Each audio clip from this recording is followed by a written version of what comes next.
I think this is the problem. You can't kill something without abusing it. You just can't. You can. You just walk out into the field and shoot it. Isn't that abusing it? Well, sure, but I'm saying if you exclude the murder of it, you don't. How do you exclude the murder of it? How can you? Well, now you can't eat meat. Exactly. Well, I'm just saying we could even allow the eating of meat. Let's baby step this. Let's just get rid of the torturous life thing. Sure. What's up, dude? Not much. How are you?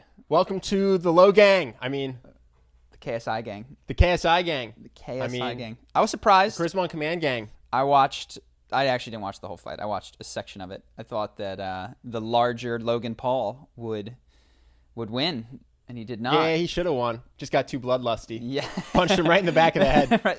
I was watching and I was like, yeah, that's the bloodlust. Yeah. That's what happens when you've been training fighting for a year and you just really want to kill the guy. Yeah, and you get a clean shot on him, and he's almost done, and you're just like, I can end it now. Connor did the same thing. Connor did the same thing to Floyd. Yeah. That's just the bloodlust, man. Yeah. You go, why can't I punch in the back of the head? Well, also, I'm going to do it anyway. he's down. Now's my chance. Yeah, exactly. I got to capitalize on this moment. His knee's on the ground. Time to strike. Boxing is if you've done other sorts of combat, it's a strange thing to let up when they take a knee. Yeah. Because if you've done MMA or wrestling, or this is the moment of attack. This is what you've been waiting for, is when they're stunned, and now you capitalize. And boxing, it's exactly the opposite. It's like, no, now we pause and we start back at neutral. No, I like boxing. I like watching it, and it's training. It's better than nothing. But for sure, if you're interested in actual fighting, it seems a little bit odd compared to MMA or even Muay Thai. Well, I read the book on violence, and it makes a very good point that it's all BS. It's like actual fighting is when somebody jumps you in an alley and you don't see them coming, and then they stab you in the side and they take your money. And all the MMA and wrestling in the world doesn't do it. Now, where actual fighting does occur and MMA can help is when you're at a bar and somebody's like, yo, dude, get out of my face. And then you're getting his face, and then you both see it coming, and it's a dominance display, and nobody is actually trying to kill the other person. It's just to display, I'm tougher than you. Then, of course, MMA, wrestling, jiu-jitsu, boxing are going to come in. You occasionally huge. Get those stories, though, of Boss Rutan beat the shit out of 8 security guards in a bar. They weren't trying to kill him. They were hitting him with pool sticks and shit. They were trying to subdue him. None of them were trying to kill him. None of them were trying to kill him. It was 8 dudes with pool sticks. Well, the Boss Rutan story, if you don't know who Boss Rutan is, he's an OG MMA guy. Yeah. And I don't remember the story, but it sounded like he started it. Who's right? to say? He ended up in jail. Who's to say whose fault it was? But that book, just for people... What's the book called? It's called On Violence, and it's interesting because it was written by a maximum prison security guard, and he distinguishes between 2 types of violence. The first is what you're familiar with and what you might need. There's a bully, and you see him coming, and he gets in your face, and truly, his intent is not to kill you. Mm-hmm. His intent is to show dominance over you, and this is where martial arts can be incredibly, incredibly effective, as can confidence, standing up for yourself, and maybe just saying, hey, leave me alone, depending on how old you are. Yeah. And this normally occurs between members of the same species. The other kind of violence is predatory violence. This is what you see between a lion and a gazelle, where it's, I'm going to creep up on you and try to murder you for resources. But it can occur between members of the same species, obviously, when resources are in question. And in those cases, weapons are used, sneak attacks are used, and all your preparation in the dojo for 2 guys looking at each other is... the guy in the prison said, this isn't what an attack looks like. Sure. When an attack happens, you don't see it coming. And training your punching is not nearly as important as training your situational awareness. Yeah. Dude, my friend was in prison for 6 months, and he said he was in line for food once, and someone behind him got shanked to death. And you hear it. He's just in line. All of a sudden, he's, oh, right? Jesus. And he starts to turn, and the guy in front of him goes, don't turn. He goes, what? He goes, if you see who did it, they'll kill you too. And it's like, there's no amount of MMA preparation for that. Yeah. So real fighting is kind of a strange misnomer. Yeah. When you think about it, they're all... We'll call it street fighting. Yes, they're all artificial rules that we constrain violence to. But man, in its rawest form, we'll call it street fighting versus sneaky murder. Yeah, exactly. None of it's helpful for sneaky murder. Anyway, if you're in a boxing match, you can't punch the guy in the back of the head. Yeah. That's what this comes back to. Did you watch any of the fight? Yeah, I saw that. I saw that round, and I actually totally understood how it happened. Yeah. Yeah. You've experienced?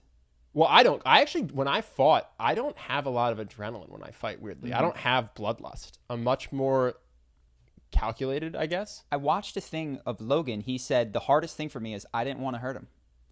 That's what he said. Now, granted, that could be I lost and I'm backpedaling. He's like, I don't have a killer instinct. I mean, we talked and I was angry at him and all these things, but when you hit someone with these little gloves, you hurt them. Yeah. And he hurt me, and like I didn't want him to hurt me, but I also wasn't trying to end him. No, I have that actually. No, seriously, that makes sense to me. No, I don't have the killer instinct. I have the same thing as Logan. We would be training, and I would get into a dominant position in sparring, and I would just do these little taps of just like, hey, I've got you in a bad spot, you can't escape, I'm beating you, and I just do that till the round ends. And then I trained with a guy, probably got abused as a kid, had a lot of anger issues, and he would get in the dominant position, and he would just, didn't even matter that we were in the gym, not a real fight, not training, it was for fun, like we're teammates trying to get better. He would just wail on you with 4-ounce gloves in training, and he just had hate in his heart, and I don't remember the one time that I came in. Did you train with me? No. Oh, you weren't there. I mean, I came in for a handful of classes, and at the end you spar. Yeah. And there was one guy, and luckily we were all new, but same thing. You could just tell. Somebody did something to this guy. And it wasn't even with me. It started with this much smaller guy, because he was probably 6'3", tall, lean guy. And he was wailing on this guy and sparring. And multiple times the guy said, if you do that again, you're going to spar me. The coach said that. Yeah. And then I went up against him, and I was closer to his size, so he didn't hurt me, but he tried. Yeah. I didn't hurt him because I don't know how. I was able to get out of the way and keep a distance, but it was like, I don't want to do this. I'm here to practice and learn and gain an advantage and then restart. Yeah. It's often not the best people. I actually remember I sparred a guy once who was like that, but he was terrible. Yeah. But he would just load back and swing for the fences. And I'd just be like, all right. And I was just talking to him. I was like, dude, I'm gonna hurt you just to stop you if you don't chill. He could not chill. Yeah. He never stopped. So those of you who don't know, Ben did one amateur MMA fight. Yeah, I'm not 1-0. Not like a no, but you trained for months, and so when somebody new would come into the gym, there was a beginner class, and there was a I'm going to step and do the octagon class, and you were in that class. Yeah. So there were definitely a lot of people that would have gotten messed up. Yeah, but I don't have that rage. Yeah, I wasn't beaten as a kid, so I don't have that killer instinct. That's the other thing is you think of the Mike Tysons of the world who were so angry and. You see the violence, you see it. And sure, he wasn't hitting people when they were down because I don't think he had much of a chance as they were falling. They hit the ground so fast. But actually, speaking of Tyson, I was thinking about this Thomas Shelby video we did recently about how to be fearless. And I thought that was interesting because a lot of people want to be fearless. Yeah. But a lot of the best fighters talk about being scared before they get into the cage. So there's an interesting distinction between fearless versus courage. Yeah. And courage is doing it even though you're scared. I don't have a good sense for when one is better than the other, but I think there are a lot of people that do incredible things that are scared of those things. Yeah. I think George St. Pierre, arguably maybe the best fighter of all time in MMA. Mike Tyson, arguably the best boxer of all time. And both said every time they walked to the ring, they were terrified. Yeah. Which I think is interesting because everybody wants to be fearless. It's like maybe just be okay that you're scared. Mm-hmm. What Mike Tyson said, and I would have to think about it further, is that backstage he was terrified. He said that as he walked and by the time he got into the cage, he was furious. Oh, yeah. I think once the fight started, I don't think GSP was scared. Even he said, I looked at the man, I wanted to kill him. I wanted, like it's a really interesting monologue he has. I'm sure you could find it on YouTube. But moving along, F transition, unless there's any more. No, my takeaway is just it's okay to be scared. Everybody wants so badly to be fearless and hates that they're nervous. I'm so nervous to talk on stage. I'm so nervous to talk to this person. It's fine. Mike Tyson's scared. George St. Pierre's scared. It's certainly common. Yeah. It's certainly the norm, even amongst, I think, high performers that eventually, kind of what we talked about in the video, just get used to it. They just have done it so many times that that's their normal day. Yeah. And you can't be scared every day, which actually, maybe I will jump ahead. No, I'll get back to that. All right. Stay tuned. Stay tuned, okay? I will refer to the being scared every day. So I watched this right before. This is a little bit lighter. But Shia Labeouf, man, we did a video on him. I thought it was a pretty good video. Not my best work ever, but I like it. And it didn't do as well as an average video of ours. And he's back on the tour, and he's done Hot Ones. He was just on Ellen. Yeah. And he really does have something special. Yeah. And I'm just disappointed that the video that we did on him didn't do well, because I feel like I've covered some people that are more famous but more generic, and the advice that I have is a bit more generic. And his is about being honest in this disarming way, and I just wish we could make that video do better. I don't have a solution. Do you think that the video covers everything you want it to? No. It definitely doesn't. Second. I could. He's got enough interviews, and it would be repetition. The thing that is so charming about him, he is truly, he just blurts out the truth in a way that isn't seeking validation. Mm-hmm. And that is a big point of what we talk about in the video. He's not trying to get your sympathy or your anything. It just happens to be the case. Yeah. And so he says it because it's true. And maybe I could make another video on that point, but it's kind of in the first one. Yeah. No, it's interesting. I definitely get the sense he was really famous. He was really rich. He hated it. Now he's doing indie films and he likes it. Yeah. I think for him, he's found the path to happiness is to do what he wants. And he's had experiential learning with that. Whereas other people can accept that truism, but they haven't lived it. You know what I mean? Yeah. So I get the sense when I watch him. He's like, yeah, I really don't care if people love this. Yeah. So, I mean, I got to ask, because we've talked about this. We've done well as a business. We've started to earn money. And you just said the path to happiness is to do what you want. There's some videos that I've done where it's like, look, this is a famous person that I'm not interested in. Thomas Shelby actually turned out to be interesting, and I was glad. I resisted it for a while. Yeah. But we work on marketing, we work on sales pages and that kind of stuff. Well, I think find the Venn diagram. Mm-hmm. Pick all the people you're interested in, and then pick people that other people want to learn about, and do the people in the middle. So that's what I'm going to try to do. But certainly, I feel like and I don't know, I know you're a little bit different than me. I don't want to I want to make stuff like this podcast that is for me. This podcast is going to get 1/100th or 1/1000th of the viewership. It's not going to help our business. It's truly just a cost center, but I enjoy it. Mm-hmm. And I just want to do more things like that. And maybe that's a terrible long-term financial strategy. Sure. Or maybe it's the best long-term financial strategy. There is something when I read Tim Ferriss to be said for just trying to make the thing that you're most passionate about, and in a longer time horizon, 1 year, 2 years, 3 years, that tends to be what wins out, as opposed to trying to please the market today. Or I think Shia's strategy was to take a huge pay cut. He took a huge pay cut, yeah. And that's the other thing. Well, I'm glad that you recentered me, because you could probably make more money by trying to please the market. Yeah. You could probably be an A-list actor that was doing summer blockbusters that were uninspiring to you, and it was just mass produced. But what if they're not as happy as the guy who does? I'm gonna ruin you here, but I think Shia was literally just in rehab or some sort of therapy center. So I don't think he's he wasn't happy doing Transformers, but I don't think he's very happy now, because I think I'm gonna get the timing off, but I think it's between Peanut Butter Falcon and his new movie. Mm-hmm. He was in a therapy center or a rehab center because he wrote this movie that's about him and his father. Honey Boy. While he was in a facility. He wrote, so Honey Boy's older. He wrote Honey Boy a long time ago. It actually was written and shot prior to Peanut Butter Falcon. Okay, so then before Peanut Butter Falcon. Yes. But post-indie films. Yes. Correct. And I'm not saying that Shia LaBeouf is the paragon of what it means to be happy, because when he talks about his childhood openly and honestly, it's tough. And apparently Honey Boy dives into it. I want to see it to know more about it. That doesn't mean that it's not the better choice for him, and that it couldn't be the better choice for us. So just be prepared for a bunch of self-indulgent charisma on a command video. Well, this is an interesting question. So he was doing Transformers, and he was drinking himself into oblivion. Yeah. But then he was doing indies, and then had to go to this facility. And was plagiarizing. And so it seems like neither of them made him happy. Neither is sufficient. Well, what my read seems to be from listening to people is that one path of trying to please others is guaranteed to make you unhappy, because you're not even working on making yourself happy. You're trying to appease the masses, others, make a bunch of money, look good in the eyes of everyone else. But the route that gives you a chance, doesn't guarantee it, is looking for genuine inspiration. What about the Chris Hemsworths and the Robert Downey Jr.'s that appear to be pretty happy doing mega blockbusters?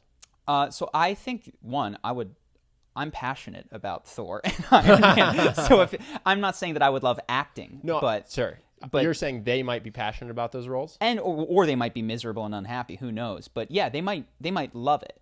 Thor, it sounded like, was getting tired of it and then he said, I can't do this dumb Shakespearean character anymore that just, where art thou? I need something new. And then Taika Waititi comes in, and Thor Ragnarok shows up, and now Thor's everybody's favorite Avenger, or one of them. I think there's something to be said for making a hard left turn when you're uninspired. And then in Thor's case, it was easy because Dark World kind of bombed. But so not that I'm entirely uninspired by the channel, but there are people that I cover that don't make my week better for having learned about them, and I don't want to do that anymore. I don't think we need to. So. Yeah, I agree. I think find the people that you are interested in that other people are interested in. Tom Shelby's a good example, I think. I don't know how many of them there are. And then the question is, what happens when there's no middle of the Venn diagram? Which side do you go to? Because sometimes do a talking head. Then you do a video about negotiating. Then you do a talking head about what? Just pretend. If there is no middle of the Venn diagram, where does your allegiance lie? Sorry, Ben.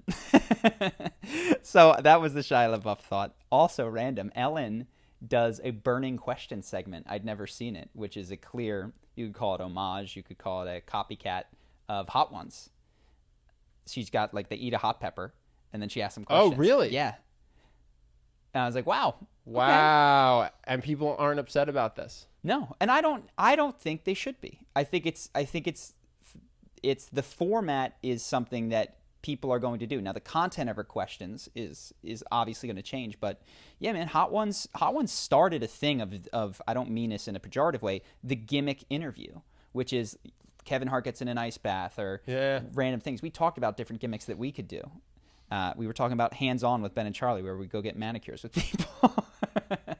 Feel free to steal that. I don't know if it's got legs. Didn't feel like it did. It just would be fun to do it with someone like Jordan Peterson. Yeah. Because he would just be like so displeased about his manicure.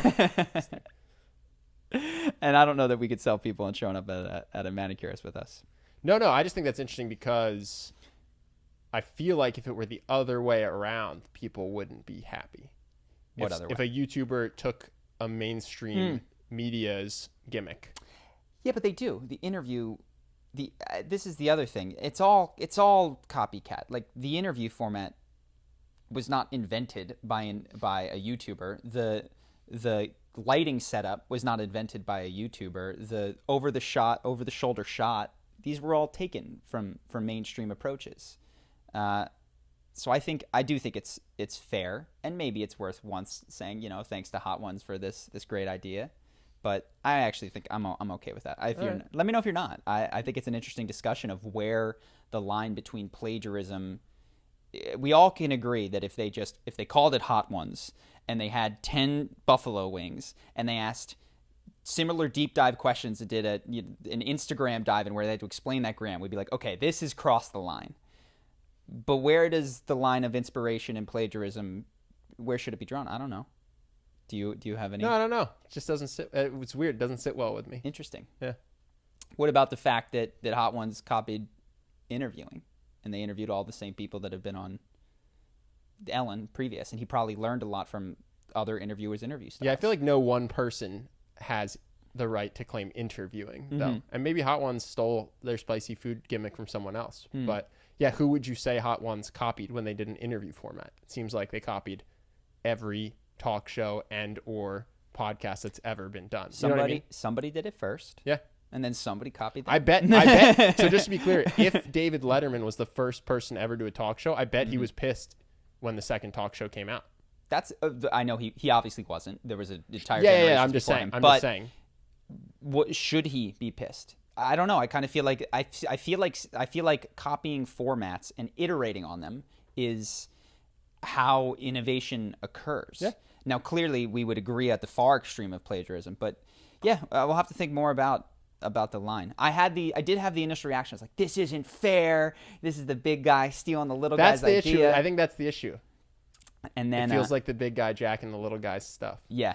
Well, Hot Ones is doing okay, and this won't hurt them. They're in the Ellen comment sections for this, going, Ellen, come on the show, and I bet you they get her within the next season or two. Yeah. So, no, this probably help them. Yeah. No, it'll probably push things back to them, but still an interesting question, which I don't think we have a good answer to. Maybe in another episode. So I'm sure you've got stuff, but I just wanted to say I watched From Shock to Awe last night. Tim Ferriss's recommended documentary on treating combat vets with plant medicine. And it was... Define plant medicine. Ayahuasca in this one case, and somebody else took MDMA, which I guess isn't a plant. They call it plant medicine. Entheogens is what they often call it. So sounds better when you call it a plant medicine. MDMA, I'm pretty sure it's just made in the lab. Curing PTSD with lab chemicals. Yeah. So I don't know a ton about the veteran situation, but dude, it's and I still don't, because I have to remind myself this is anecdotal experience. The veteran experience on average could be very different, but it was really sad what these two guys were dealing with. The first guy was so anxious at the beginning that I thought he was dumb when he was speaking, because he was so distracted and unable to put a sentence together. And I'm not kidding. They do the first ayahuasca ceremony, and he's talking about it after. And I was like, this dude's eloquent. This dude can speak. This dude has interesting ideas. And for the first 40 minutes of this documentary, I thought he was just kind of dumb. And he was like, oh, man, he's just so anxious. He can't pull it together. Yeah. And it was so... The real thing that I thought was, it's kind of a shame, kind of is an understatement, that the people who decided to go to war have no experience of what this was like. And not to simply pick on one guy, but George Bush did not fight in Vietnam and made the fairly unilateral decision to begin the war in Iraq. And maybe another president would have done the same. This isn't about picking on him specifically, but just the fact that you can make that call with no on-the-ground experience it's kind of baffling to me.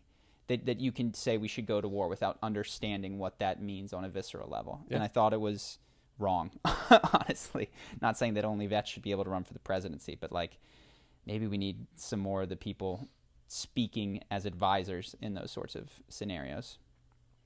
But and the other thing was just interesting that they do note that ayahuasca is not a magic pill. Like, these people, their anxiety improved, but their marriages still struggled. You know? And it was fascinating because you could see they're like, it's a lot better. It's a lot better. But like, now we're realizing that the only issue in our marriage wasn't my anxiety. And now they're dealing with like, she's got a lot of problems too. And the wife goes, like, I was able to hide behind him and kind of push my stuff down because he was such a big problem. And I was able to, this is our problem. I'm a combat wife. And we're dealing with him. And as soon as that goes away, it's like, oh, guess what? Like, all this other stuff that from our own relationship and our own childhoods comes up. Yeah. So I think if anyone is thinking about doing plant medicines, it's not going to solve every problem in your life in a straight shot. It might start a path of beginning to improve on those deeper-seated things. That was all. It was an interesting thing. Sounds cool. Yeah, you should watch it. But the last thought that I had on that, and then I'm sure you've got a lot to say, because no, we're done after this. Is that I caught myself being very moved by the accounts of two people. And I caught myself thinking, this is what war is like. This is what it's like to be a veteran. Yeah. This is what we need. And I was so, again, blown away by the power of story and documentary. Yeah, this is what I said about the book I'm reading, Give and Take. That's how he makes all his points, is with an anecdote. And you just go, oh my God, Abe Lincoln was a giver. Yeah. I should be a giver. It's like, well, who was the next president? Yeah. Was the next president a giver? How did that work out? Was it a taker? I don't know. Counter examples to this? Yeah. So it got me thinking, like, how does the world change? Because we also mentioned Boyan Slat in the last podcast, and he was in the Thomas Shelby interview. He did ocean cleanup. And he's the engineer who's cleaning up the ocean in this miraculous way. What he's doing, I'm going to link a video probably somewhere in the show notes. But it got me thinking, like, the order that you change the world. And it seems like, because I want to know where we can play. The first thing is, somebody has a brilliant, unique, original idea. I don't think that's me. Somebody discovers meditation. The first guy to, like, lick a frog and smoke DMT. Somebody crazy out in the woods who is truly pioneering. Sorry, are we putting Boyan in that level? No, he's an engineer. Oh, okay. He's an engineer. And also the pure scientists. The scientist who is studying butterflies because he wants to know how they fly and finds that they have some sort of compound, whatever it is, are like the first level. Yeah. And then the second level is this influencer level, which is documentarians, it could be YouTube personalities, authors, popularizers, but also politicians. I don't think Donald Trump started the fear of immigration. I think he was just like a condenser and a popularizer of what people were potentially already thinking at the dinner table. And then the last level is kind of the implementers, right? These are your engineers, your et cetera's, engineers, entrepreneurs at some level, your Elon Musks who show up and build a rocket, right? And where do you think we can play best? I mean, based on what you just said, definitely a second. Sorry, are we going to come up with a great new idea? This isn't a trick question. Are we going to be influencers, or are we going to be the engineers that invent new technology? I'll go with we're probably in the second bucket. I thought engineer. I would guess we could be popularizers. What do you think? Yes, I agree. But it also made me want to do a documentary. Okay. Is what it made me think. On what? Similar to what this documentary was, but I'd have to think of the angle. But the thing that we are interested in, that we're trying to do, is popularize potentially healing through. Oh, this is why you want to talk to our buddy Matt. Yeah. Matt Davella. Yeah. Because he will actually do the cinematography well. He will actually do the work. You and I will just be with the video camera. Okay. So on this like 1A slot, which is like idea guy. Like I just like whisper one thing in your ear and then you do it.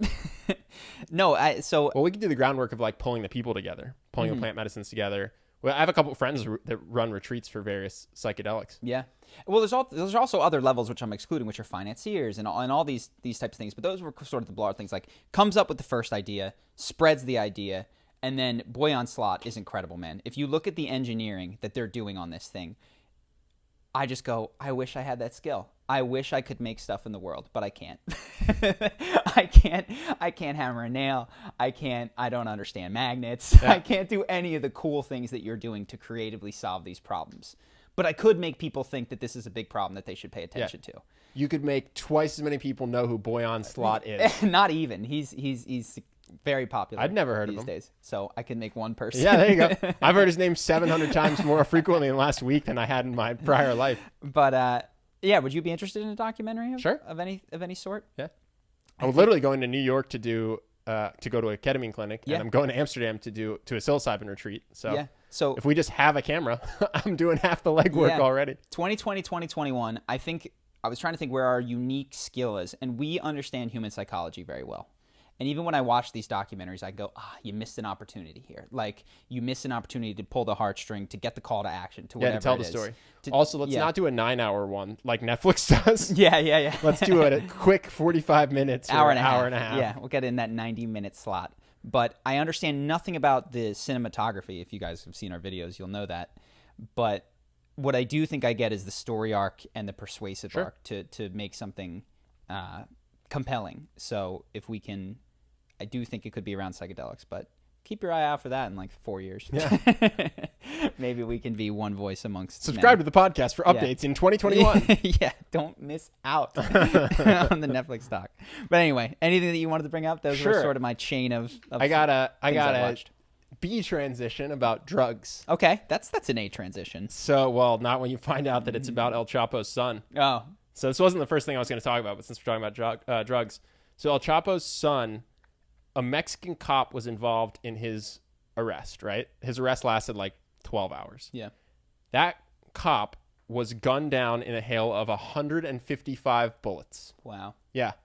And I was reading this because it's just fascinating. It's literally like something out of a movie. But this is a police officer trying to do his job, trying to uphold the laws of his country, pulls up to a grocery store, car pulls up next to him, 4 guys hop out of the car with automatic rifles, just light his car up and are gone in about 20 seconds, 30 seconds. To be clear, is this the cop that picked up the son? Is this the cop that... I don't know. I don't know what his involvement was exactly. Or is this just a guy to make a message? Is this the district attorney? Is this the... I don't know. It says that militarized police captured and then released Ovidio Guzman Lopez after a brutal shootout with the cartel gunman. Oh, so was he like in the convoy of some sort? No, he's gone. He's released. He's chilling. But this guy was just involved in the operation to attempt to arrest him. Oh, my goodness. But as happens with anyone related to El Chapo, right, doesn't go to jail, actually. And the thing, I guess I thought 2 things were interesting. One is it's incredible that they can do this and will have no repercussions. Like, it's really hard to say who's running Mexico between the police or the cartels. Yeah. But it made me very grateful to be in the U.S., And the second thing, which I thought was fascinating, is Guzman Lopez, the guy they were trying to arrest, is wanted by U.S. authorities on drug trafficking allegations.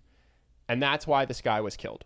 And that's why these cartels have power. Yeah. And it made me think, why on earth can't we just legalize these substances? Because by saying that we think that having legal centers where marijuana or cocaine can be done in a safe place, we're not going to allow that because of the harm it would cause to the people doing it. Which is debatable, right? Which is totally debatable, because anyone who wants to do cocaine is just going to do it anyway. This Clearly. is, as proved by the fact these cartels have billions of dollars from illegal cocaine sales. But in the meantime, the fallout of our government saying, oh, we're not going to legalize these substances is, one, everyone does them anyway.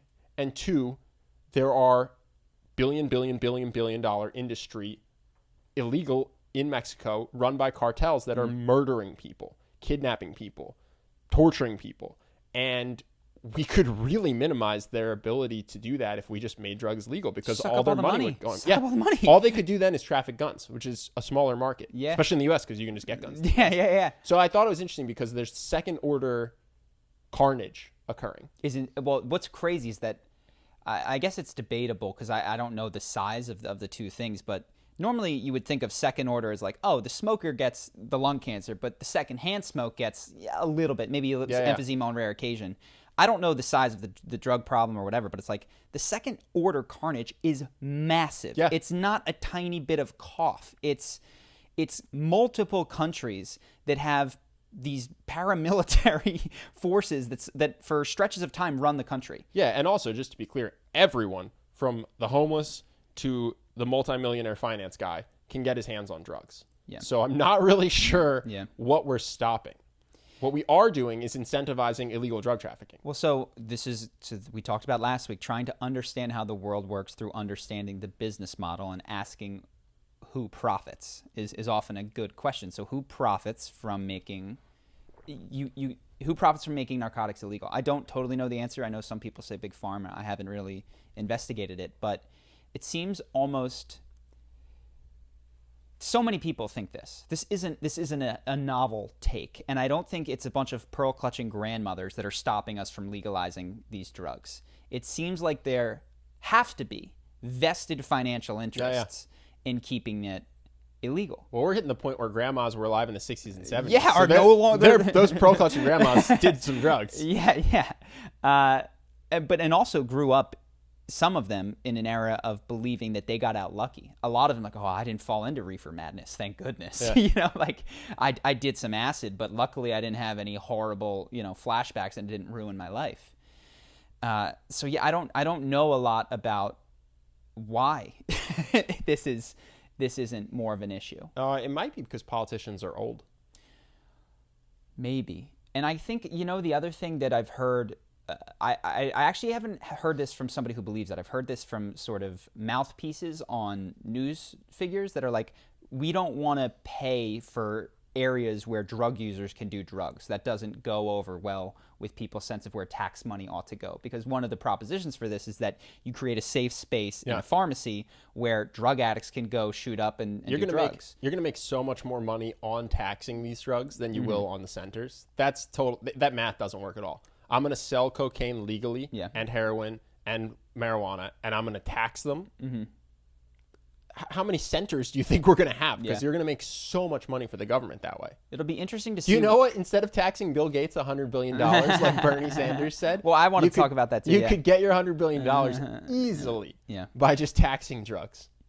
Yeah, it seems I have yet to hear, and I'm open to it, because I with these massive world problems, to pretend that I understand the issue from all angles would be absurd. I don't.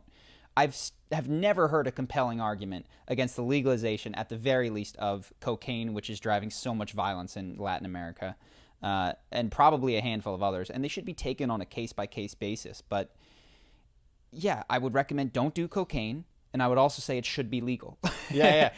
Both of those things are true. Yeah, but don't do it. Cocaine's not that cool, honestly. I've done it. It's not that great. I have not. I wouldn't recommend it. But at the same time, I don't understand why it's illegal, especially because the only argument you could make is it makes people more violent. But we allow alcohol. Look at all the drunk driving accidents, all the bar fights. It's like, if we had a place where with a special license you could do cocaine, but you had to mark when you did it, and you couldn't leave off for like a certain bartender amount. Cuts you off.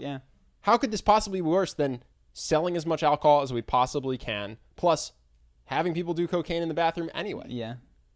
It's rare that you hear people that really are truly in a shortage of drugs when they're looking for them. On rare occasion, people come up and be like, "Do you have it?" And then within, you see they get them out. Within 15 minutes, they've tracked it down. So I don't know what problem it solves. But you mentioned the Bernie Sanders tweet. So Bernie Sanders, I'll read it to you. I think that there's a hot take on this, but I actually think that there's a more interesting angle. So Bernie Sanders put up a tweet that I saw on Reddit, which was, say Bill Gates was actually taxed $100 billion. We could end homelessness and provide safe drinking water to everyone in this country. Bill would still be a multi-billionaire. Our message, the billionaire class cannot have it all when so many have so little. So the hot take is, this is silly. Like, one, Bill Gates doesn't have over $100 billion in liquid assets. That's just not how it works. If homelessness were a $100 billion problem, it would be solved already. Yeah. If drinking water, this is a fraction. This is like 2% of the yearly expenditure. Yeah, this was my of thing. The government. When I saw, first of all, no knock to Bernie. I'm almost positive he didn't write this tweet. This is probably an intern. Well, I want to talk about why it makes sense, but go ahead. You're part of an institution that has a $4-point-something trillion budget. Mm-hmm. If you think $100 billion could solve homelessness and provide clean water to every American, what are you doing with the 4 point? Pass that bill. You want to be president? Yeah. Boom. I just figured out how to make you president. Yeah. Pass this bill. Take whatever small percentage of the budget that is, cure homelessness, and get everyone clean water. Yeah. It seems obvious. So what I actually think, and I don't think Bernie believes that. I don't think he thinks that either of those problems are truly solvable with $100 billion of money. If they are, it's incredible that they aren't using their $4 trillion for it. Or freeing it up from somewhere. What I think he's doing is what Donald Trump did in 2016, which is shoring up his base. And if you look back on Donald Trump, the statements that he was making when he was running for the Republican candidacy were completely unelectable. Yeah. Like, the wall was the most important thing. And then by the time that he secured that Republican nomination, he became so much more, it's not going to be a wall. It's going to be a security system. And he walked everything back. Yeah, of course. And my, not criticism, just my note on Bernie is that in previous elections, he's not been a politician. He's been explaining these complex tax codes. Yeah. He hasn't been shoring up his base. You will get taxed more, but and now he seems to get the unfortunate truth of the medium of these type of elections that are on the news cycle, which is step one: lock up your base, secure the nomination with outlandish promises that appeal to the farthest to your side, left or right. I consider myself a liberal, and that was an off-putting tweet for me. I saw that one, was like, are you voting in the Democratic primaries? I don't even know when they are. Okay? Yeah. That's my point. He is, I think, identified much better than he has in the past who he is speaking to at any given time, and who you speak to radically shifts from the primaries to the election. So I looked at that and my first thing was, Bernie, what do you mean? This doesn't make sense. I expect outlandish statements from Trump. I don't expect them as much from you. Get ready.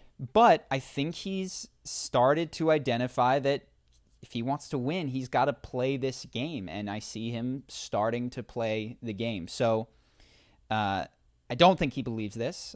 I do think it was a calculated and potentially for him, beneficial move to send these kinds of messages. Because right now there's a competition going on in the Democratic primary to see who can be the most, free healthcare, like all those sorts of things are huge talking points. And caring for the homeless is, I think, another big talking point. We could solve this if they just get out of our ways. The rich people are It's an interesting strategy because there are very few billionaires. So at first glance, you're like, yeah, this is going to piss off like 19 people. Mm-hmm.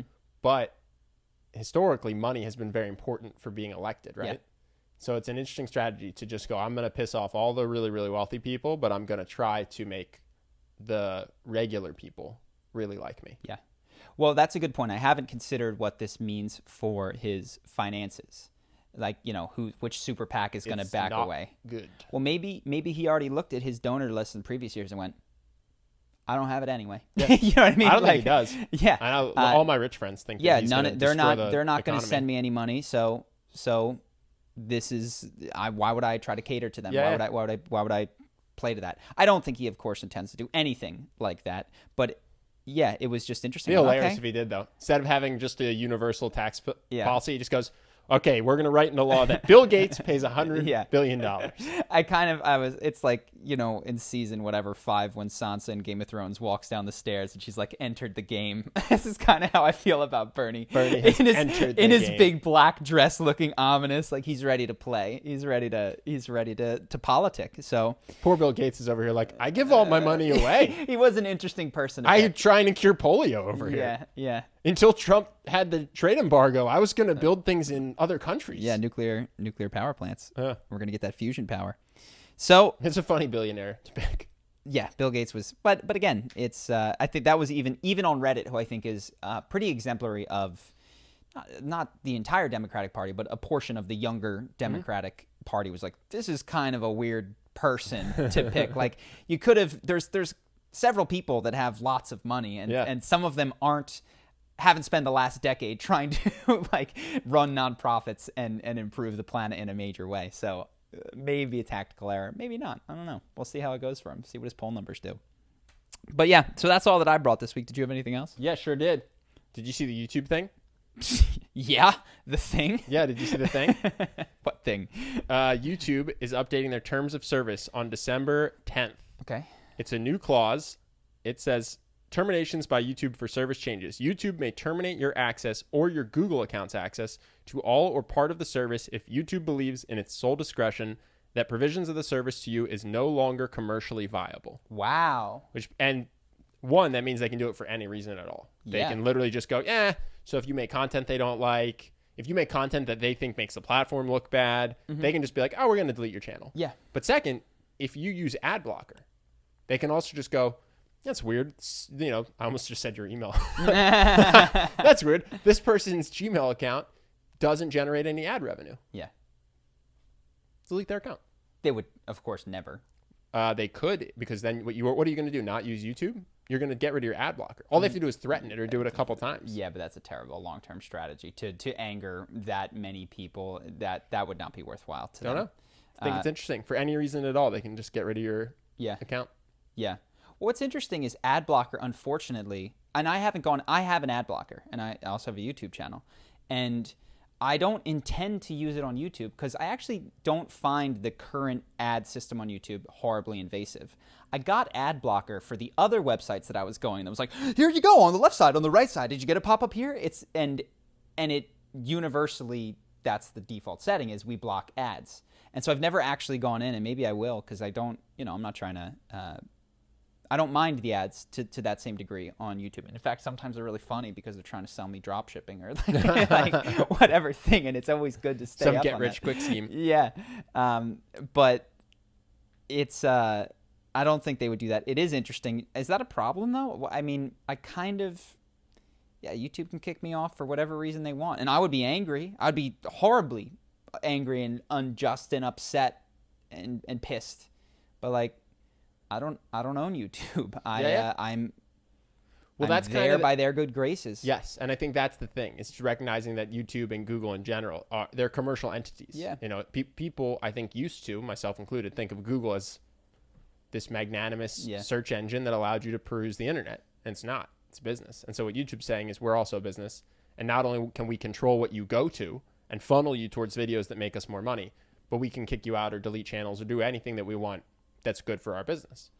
And I think people are just recognizing that this is not a service for you. I wonder if this was a response to the Carlos Maza, Steven Crowder thing, which is there was all this argument over, is this hate, does this breach our policy, which was vague in its first place, and should he? And it's like, if we feel like it, yes, we're going to get rid of you. That's exactly what it lets them do. Yeah. It lets them go, terms of service, I don't care. I think you're bad for our bottom line. Interesting. It's kind of like the parent who like sets up house rules and then finds themselves arguing with the kid and just goes, do it because I said so. Yeah. That's what it is. Like, I'm in charge. I regret having written these rules, which you can argue with me about at this point. No, I think that's what it is. I think they want to be able to kick off any creator that they want, and they don't want to have to reference the terms of service or debate if it's free speech or if it's hate speech or they just want to go, no, we think you're bad for business.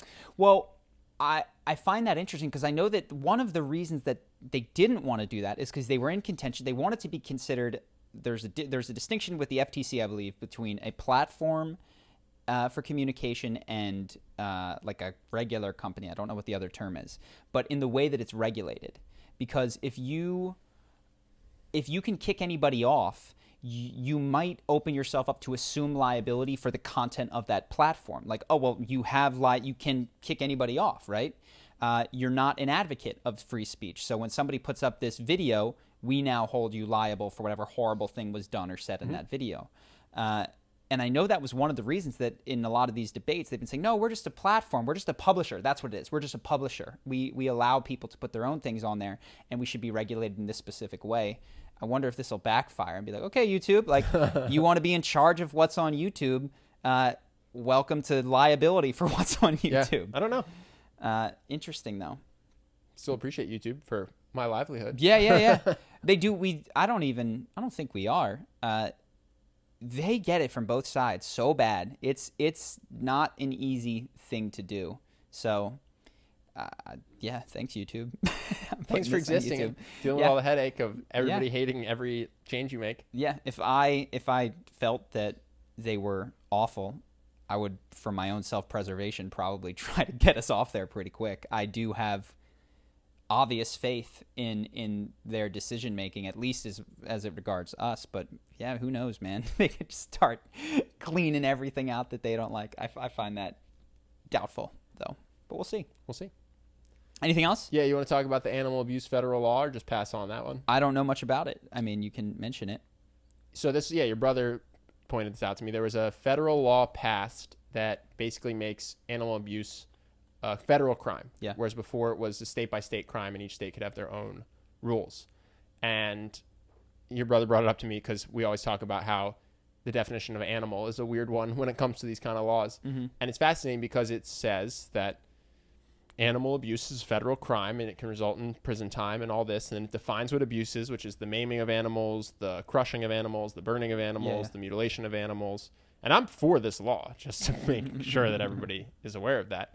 I think it's great. The thing that's interesting was the people who voted on it have quotes like, this is a huge win for the country and it's getting bipartisan support because as a country, we love animals. And I went, we love some animals. Yeah. Mostly dogs and cats. Yeah. That's basically it. And there's just a bunch of quotes of this, people who mistreat animals are monsters. Wow.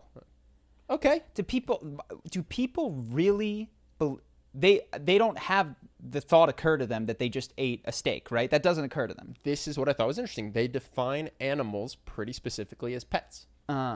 And so that's my only take. I think it's a great law, but I thought it was interesting because if you tase your cat, you should go to jail according to this law. And I'm not pro-tasing cats. I think that's great. But if you have a cow and you tase it and then you beat it and then you shock it to try to put it to sleep, but it doesn't pass out, but you go, well, it's too late. We're on the factory line. Keep it going forward. And then while it's awake, you dismember it. You cut off its legs, and then it's this, and then it's that. As long as you eat it, it's not animal abuse. So weirdly enough, if you want to abuse animals, you just have to eat them afterwards. And I think you're in the clear. Well, it's not, because here's the truth, is that this law is hiding the fact that there is no principled action. There is no principle behind what we do. It's based purely on culture, and that makes me feel a certain way. Mm-hmm. There is no principle that says, if I have a pig as a pet and I tase it, I go to jail. Mm-hmm. But if you tase a pig in a thing to move it along towards the slaughterhouse, that's good business practice. Mm-hmm.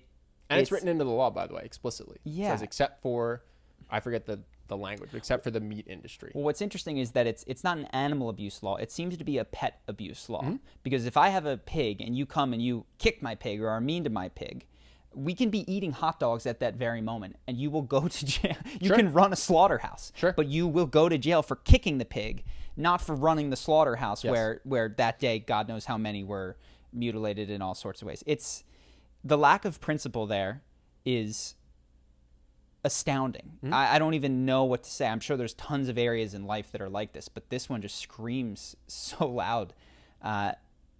Just call it a pet abuse law. And I guess what they're saying, if you wanted to draw a principle, is that it doesn't count as an animal if we eat it. What it says is that animals are commodities. and they're property. And if someone owns that animal, you've harmed them. You know what I mean? But I guess even no, because I can own a dog. Yeah, there could be a street dog that you put into a fight, and all of a sudden that's. Or I can, if I own my own dog and I abuse my dog, it's animal abuse. So it's not quite. So sometimes, yeah. So it's not that they're property. It's if you eat it. I'm telling you, it's if you eat it. So if you Michael Vick could have eaten those dogs. That's and definitely not the case. It is interesting because what this really seems to crack down on is low income dog fights, cockfights, all that sort of thing, while allowing for the wide scale abuse of animals by people who can afford to eat meat, which are predominantly people that can spend more money. So I mean, I'm actually, to be clear, I'm super on board with the law. I just think it should then apply to farming. And I'm even going to go and say you can kill animals to eat them. Because I'm not super sound on my argument against it. So you can kill animals to eat them. You just can't abuse them first. We'll find definitions for that. But for instance... But it's the same as what would apply in your home. Yeah. That's what you're saying. Yeah. Interesting. So it should be able to walk around for the first however many years it's alive. And you would have, I guess, because here's the thing. Clearly killing it is abusing it. But you would have a sphere of law that is, okay, within this timeline when you're killing it, you're allowed to be... If you're going to eat it, you can kill it. If you're going to eat it, you can kill it. Well, but you're abusing it at that point. So... No, that's the exemption. That's the exemption you would put into the law. Okay, but so that cow has to get on a conveyor belt. You know what I mean? It's got to be scared. It's got to be potentially prodded. Dogs are scared all the time. My dog gets scared when a truck goes by. It's not abusive. And again, I know you're not writing the law, but this is the problem. Can you use a cattle prod to get it to move into the slaughterhouse where it hears all these cows screaming? I don't know. Well, that would be abuse if it were out in the field if you cattle prodded it. Yeah. So what you're saying is maybe you got to lure it with food. you gotta lure it with food. Get its permission. Gotcha. I think this is the problem. You can't kill something without abusing it. You just can't. No, you can. You just walk out into the field and shoot it. Isn't that abusing it? Well, sure, but I'm saying if you exclude the murder of it, you don't. How do you exclude the murder of it? How can you? Well, now you can't eat meat. Exactly. Well, I'm just saying we could even allow the eating of meat. Let's baby step this. Let's just get rid of the torturous life thing. Sure. You would still really lack any sort of principled decision making, which is fine because I think that my life lacks principled decision making all the time, right? But yeah, it's a definite philosophical problem to try to square caring for animals with participating in slaughterhouses, eating them in any slaughterhouses. No, I just thought it was interesting. This guy's, and I don't knock him. It's a great bill to vote for, I'm sure, because it's a good cause and it makes you look good. But he's just on record. This is a country that loves animals. Yeah. That's a politician. And whether he believes it, I don't know. But certainly that's a smart thing to say because... Yeah, most people are going to go, I do love animals. That's what we want to hear. I love my dog. Here's a photo of him, You want to see 10 more photos? Like, no, I don't want to see more photos of your dog. Do people do that to you? No? Yeah, I'm sure this has happened where they're like, oh, I'm walking my dog. Like, what kind of dog is it? I was like, oh, he's a mini poodle. He's like, oh, here's mine. No, like, no one does that. Does it happen? No. Yeah, I get the... no one's shown me a photo. Thank you for a picture of your dog. But maybe it's because your dog is calm, so they have time to do that. They don't have time to do that. My dog is either me training it or it's going bananas because it's so excited to meet a person. So they don't have time to reach their phone. They're too busy being jumped on. This is totally random. And do you have anything else? Yeah, but fire away. I saw, because I was considering adopting a cat. I've got a small apartment. This is a terrible idea. It was a terrible idea. I was watching it. It's not over yet, to be clear. No, really? Yeah. Still a terrible idea. Here's why it might not be. Okay. Because there is a $500 auto kitty poop cleaner that looks like it's been a long time. Have you seen you remember Men in Black when Will Smith sits in that awkward chair in that it's scene? an egg. The egg. Yeah. It looks like the egg. Iconic scene. Yes. The cat goes into the egg, poops, like whirling things, like scoop the poop, separate it from the thing, and store it for a week in a like odor containing thing. Yeah. So all of a sudden, can I level with you? Yeah. That's not why I think the cat's a bad idea. But I think the cat is a bad idea because you will never sleep because your dog will be amped all the time. No, they'll settle down. Like my dog gets amped when your dog shows up, but doesn't care because we have two dogs that the other dog is there. They would find a peaceable solution. Where you are right is that cats are nocturnal, and my dog likes to wake up early. Yo, I fostered a cat. You remember this? Yeah. I fostered a cat because I grew up with cats, and I was like, oh, pet cat would be amazing. When you have a house, totally fine. Run around, those things don't sleep. They do not sleep. And at 4 a.m, it would just be running around in my 1-bedroom apartment, and then it would just go, wah, wah, and just be laying in bed like, oh my God. Yeah. Someone please adopt this foster cat. I would take it, and that's the thing. I could do one or the other, dog or cat, because it's like, all right, I could take you interrupting my sleep, but I get to sleep in the morning. Yeah. But then my dog wants to get up and go out, and he's on my face and scratching me. So no, I didn't realize. As a kid, I guess it just didn't matter because the house was so big, I couldn't hear it. It didn't occur to me that cats are nightmares from like 2 to 6 a.m. Yeah. I love this cat. I'm going to adopt him. I don't care what anyone says. I don't even care what I think. I don't even care what I think. All right. Yes. So, the other thing I wanted to talk to you about. So we were talking about last night at dinner, the fact that we're hiring someone to hopefully write charisma scripts. Yes. Right? Yes. And we've been working on this. So Ben wrote a couple of scripts. He did the Thor one. He did That's the only one we Rick and Morty. He did a handful of them. He did the Floyd Connor. We've made some bad predictions. we said Conor McGregor's going to win every fight. I said might win. I audible at the last minute. I wasn't feeling confident. Changed it to might win or could win. So Ben made a handful of videos. I've made a lot of the videos, and in the last 6 months, I've started to get help researching, which was really nice. But then I was like, okay, I wonder if someone can help me research. I wonder if I can be involved sort of as an advisor role, and somebody else can do the writing of the script. And I'll be like, here's an interesting point, here's an interesting point. But also this person would need to find interesting points on their own. So just that's the background is what we've been trying to do. And one of the things that we realized is this person they're very smart, they're very hardworking, they write very well, but they don't have the same handle on charisma. Yeah. Right? And so you're going to train them on how to be a better writer. I'm going to start training them on how to learn charisma. Yeah. So I thought it'd be interesting to talk on the podcast about how do you learn charisma as quickly as possible? Because I need this guy to learn charisma as quickly as possible. Yeah. So the first thing that we discussed last night, which I'm sure of, is this can't be simply an intellectual exercise. Yep. I think since we've been working with writers, it's a thought process, which is important, where you experiment in your mind and you go, oh, what would happen if this person had done this? Or what would happen if they did the opposite? But what is critical is that you take some of those hypotheses out into the real world in your life and see how they apply. Because what is occurring on Graham Norton's show is not going to port 1-for-1 exactly to every situation that you're going to encounter in the office. So that's the first thing, is to come up with hypothesis by watching your friends, family, other people who are charismatic. Like, oh, I think his stories are good because when he's talking, he takes a really deep breath before he hits that main point. I'll try doing that in my life. I'll see if it works for me. So testing, that's one thing that definitely needs to happen. Yeah. So I think one step up before that is being aware of your own reactions to people and who makes a charismatic impression on you, good or bad. Because first you have to come up with, what am I going to test, right? So one way you can do that is watch our videos. But another way is you can just be aware in your own life. Pay attention to the moments that you really like someone, that somebody makes you in awe of them, or that someone pisses you off, makes you uncomfortable, makes you feel creeped out, and note what that person did. Try to play the scene back in your head. Because that's what we did. We didn't have many charisma breakdowns to watch, right? But what we could do is just watch charismatic people. And when they'd get a big laugh, or when we would go, oh my God, I really like this person, you stop and you think, what are they doing that makes me really like them? So we have a neighbor, Grant's roommate, who I really like, even though I've never really spent much time with. And I realized it's because whenever the elevator's closing or whenever we're going our separate ways, he stops what he's doing for 15 seconds to finish our conversation. It makes me feel like he's genuinely interested. And I thought, oh my God, I really like this guy. Why? And then that's my hypothesis. And then I can do what you said and go test it in my own life and see how it goes. So yeah, I think that self-awareness of your own reactions to people can be really helpful. And that's a great point. And that's something that you'll never see on the Graham Norton show, because you don't ride in elevators on the Graham Norton show. But that's just an excellent point. The other thing that really helped you and I was having one another. And I think I just can't skip that.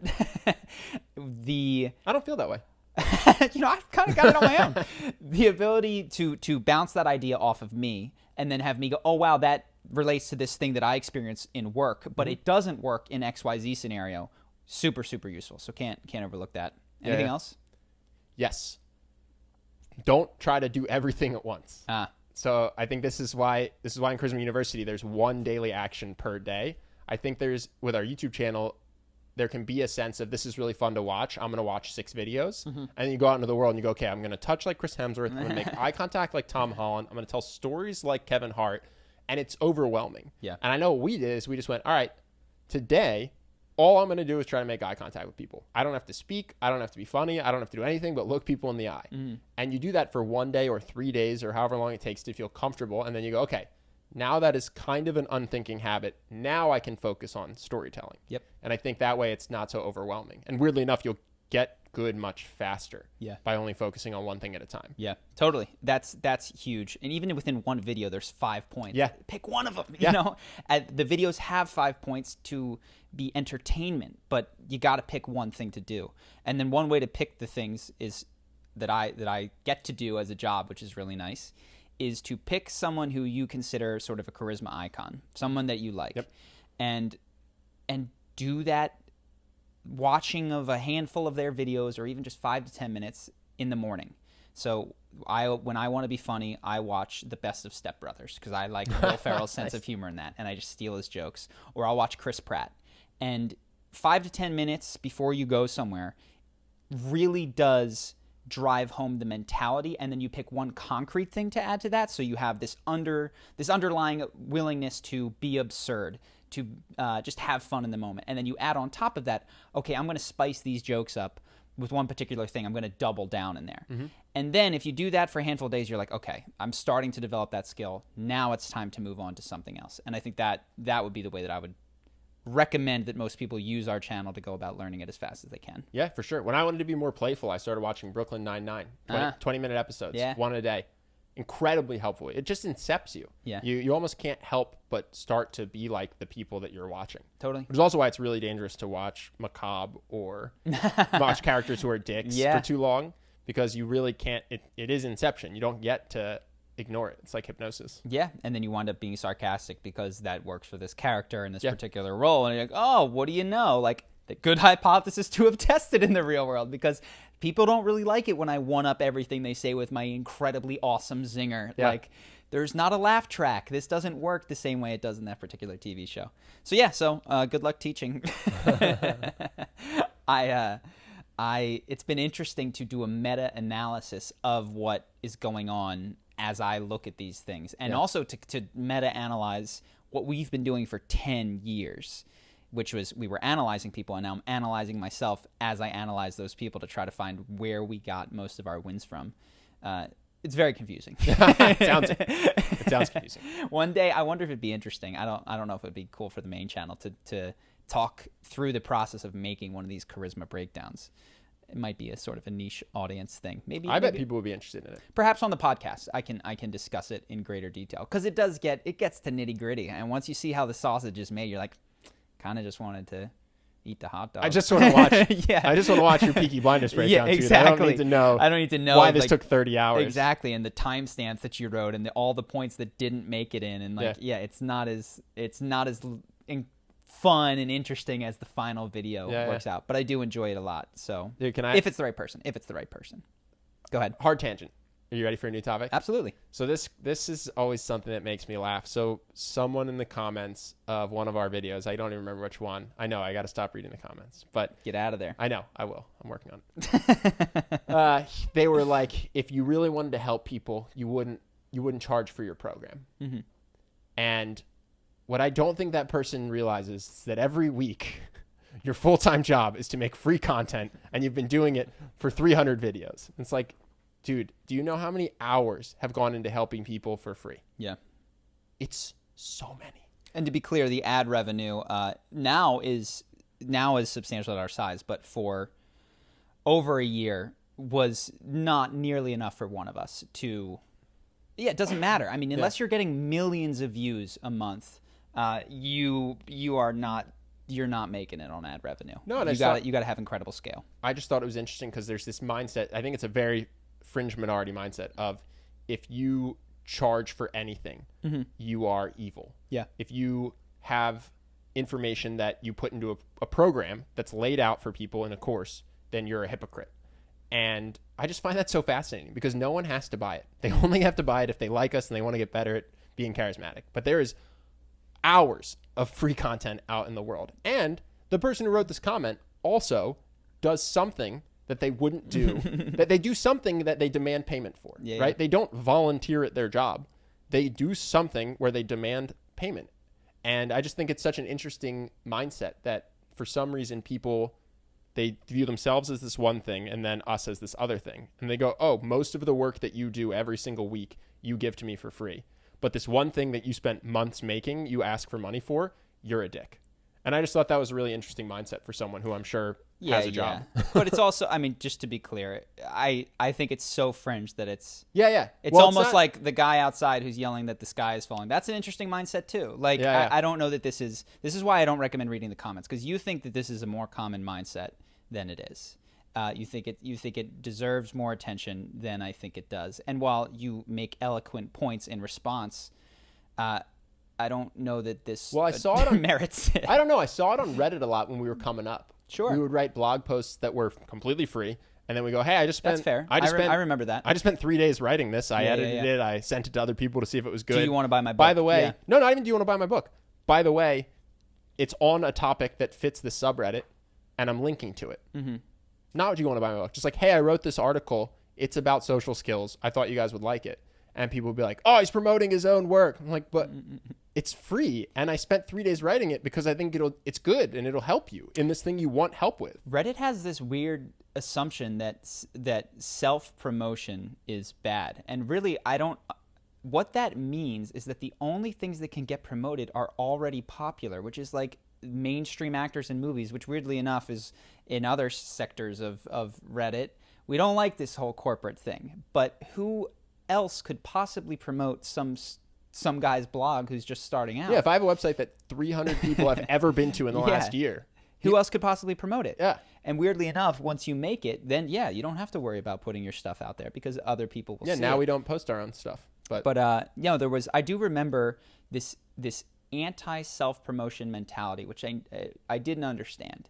I get why you wouldn't want someone to post a link to a sales page. That makes sense to me. But that someone shouldn't share content that they made because it was tangentially related to financial interest, that was weird to me. Yeah. You're gonna hate this, but it's more comments. Oh my gosh, you gotta get out of here. No, listen, it's great though. So now it's awesome. Now people do post our stuff to Reddit, which I appreciate. Thank you guys for spreading our videos. And I've gone and I've looked at some of our videos, and there'll be comments. It's not us posting it. And we'll go, yeah, way to post your own video. Thanks for posting your own video. Like just all this hate. And I'm like, it's not us, man. Whoever it is just a person that wants you to see this because they think it's good. Yeah. So this is the lesson that is very important. I'll say it again. You don't want to know that exists because, and to tie this back to other people, we get the question, why do I focus on the negative? Why do I, how many comments did you read? I don't know. Dozens. I responded to a lot of them. Dozens. Which ones do you remember best? Someone said I look like if Ryan Reynolds and Ben Affleck had a baby. Fair enough. One hyper-specific. I really appreciated that because I love Ryan Reynolds. So thank you for that. So one hyper-specific compliment, but also every accusation of negativity probably sticks with you. I think you have to recognize that the human brain is not built for the internet age. And that means that you can't engage, especially as a creator of any size, in the comments section in a human way, because criticism prior to the internet was coming from people who knew you, typically had context around your life and what you were doing, and also had to overcome the social hurdle of telling you this difficult thing. So when you received it, it rightly received some of your attention. Doesn't mean it was always true in those bygone days, but it was worthy of thinking about because of how it was generated. And so your mind focuses on it, right? Today, none of those things have to be true in the comments section. So this is my. They're hijacking your brain, my friend. I know, but I like to engage with the people that watch the podcast. Totally. So and I don't look at the main channel comments, but I'd like to get on the podcast comments, and when there's 50 comments, which is enough for me to read in an hour, and I can respond to 15 of them. I really enjoy that, actually. Me too. And so that's what I've been doing, but I guess I could get someone else to go in there and screen the comments for me. I like that it's from me. I like that it's not from the channel. Totally. It's Ben Altman. It's really me writing. I miss that. It's not the Charlie and Ben podcast responding, right? Which would be someone maybe I could dictate to.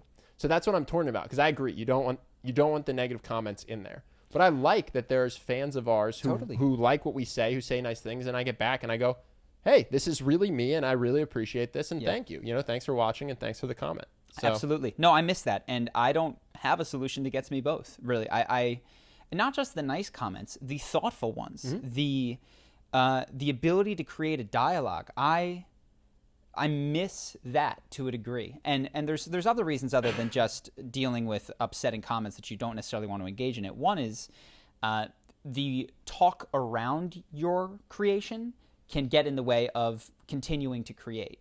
And so it becomes more about the reception of what you're doing than the doing of what you're doing. And we could comment and go back and forth all the time talking about what we'd said, or we could move on and allow the conversation to be had by other people.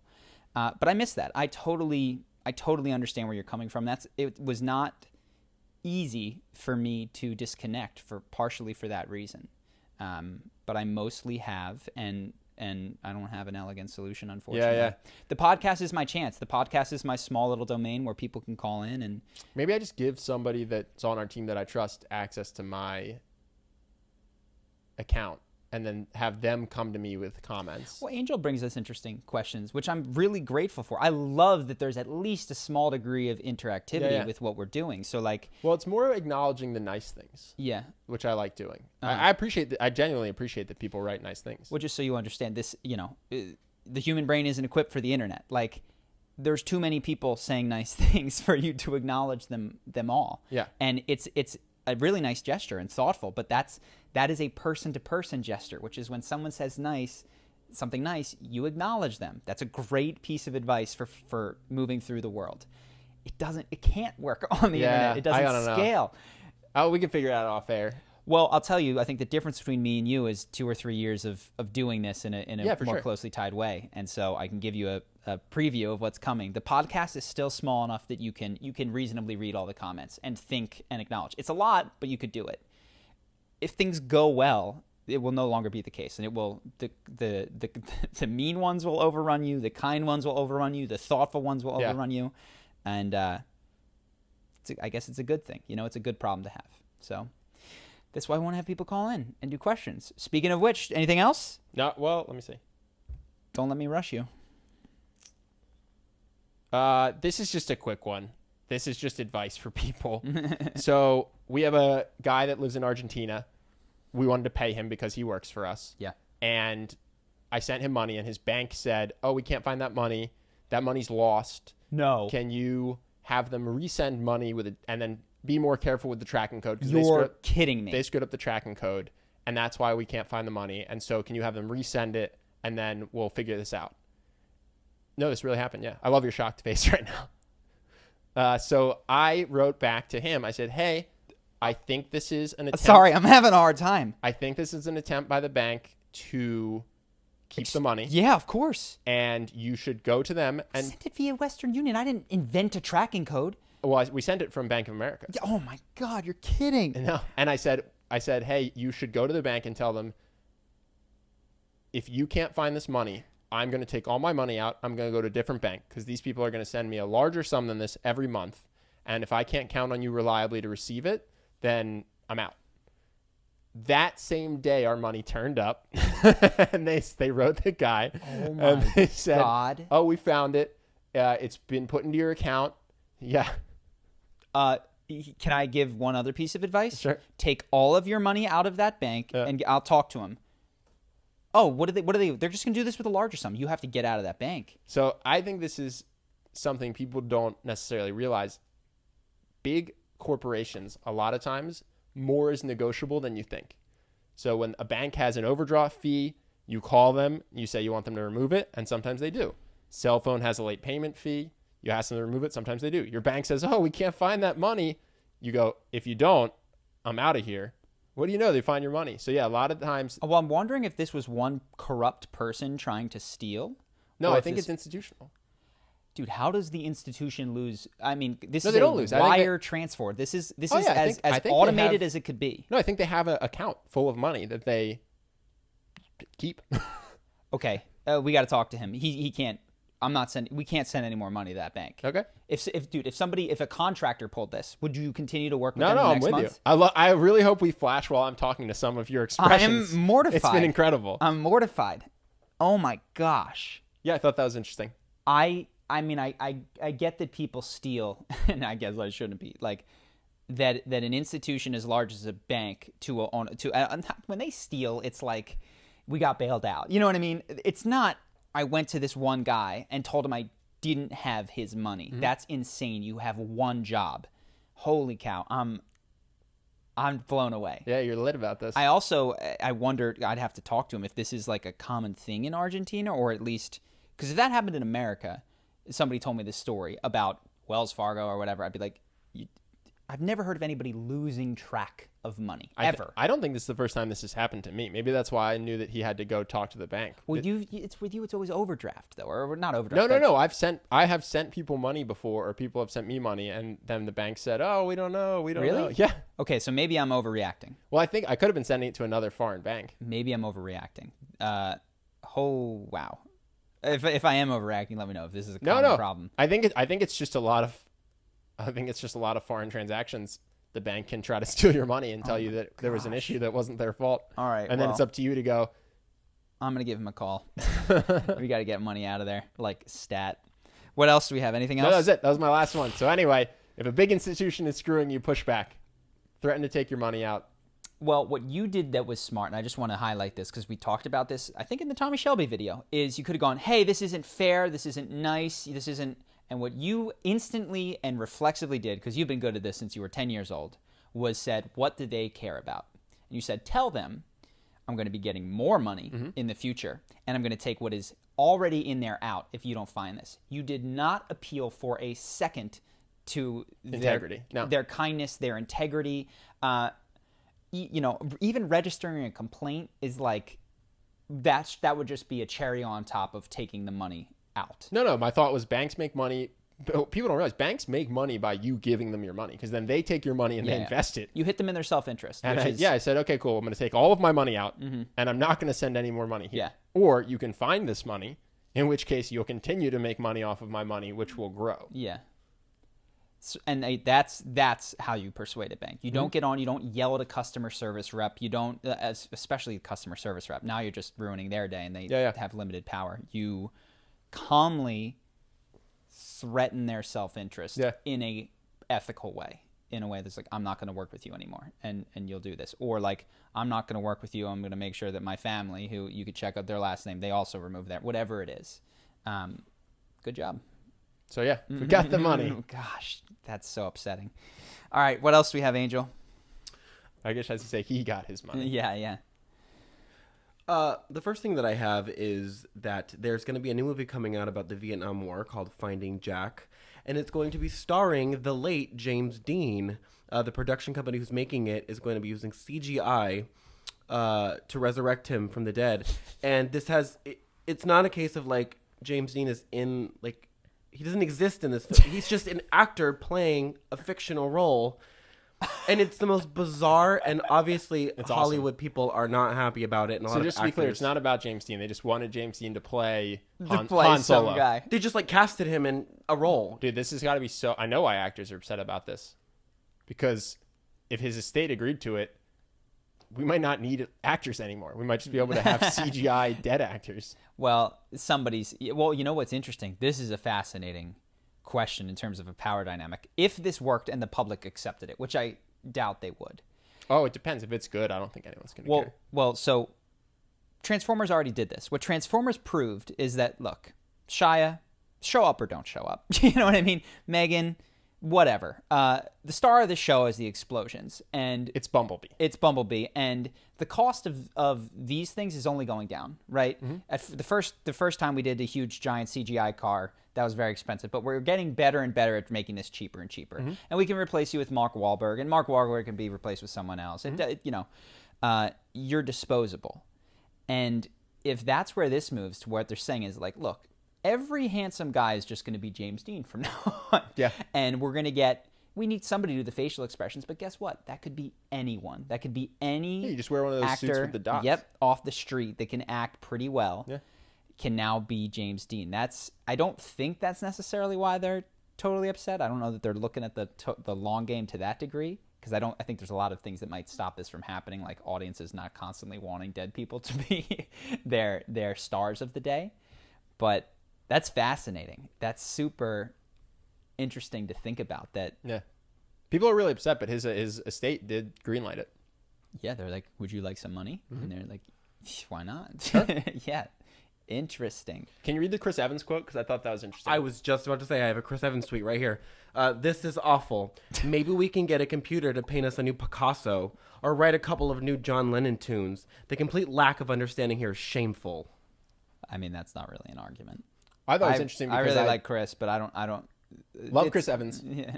We are going to have computers painting Picassos. Yeah. So that's going to happen too. Yeah, I don't understand what the criticism. I mean, that seems without the first and last sentence.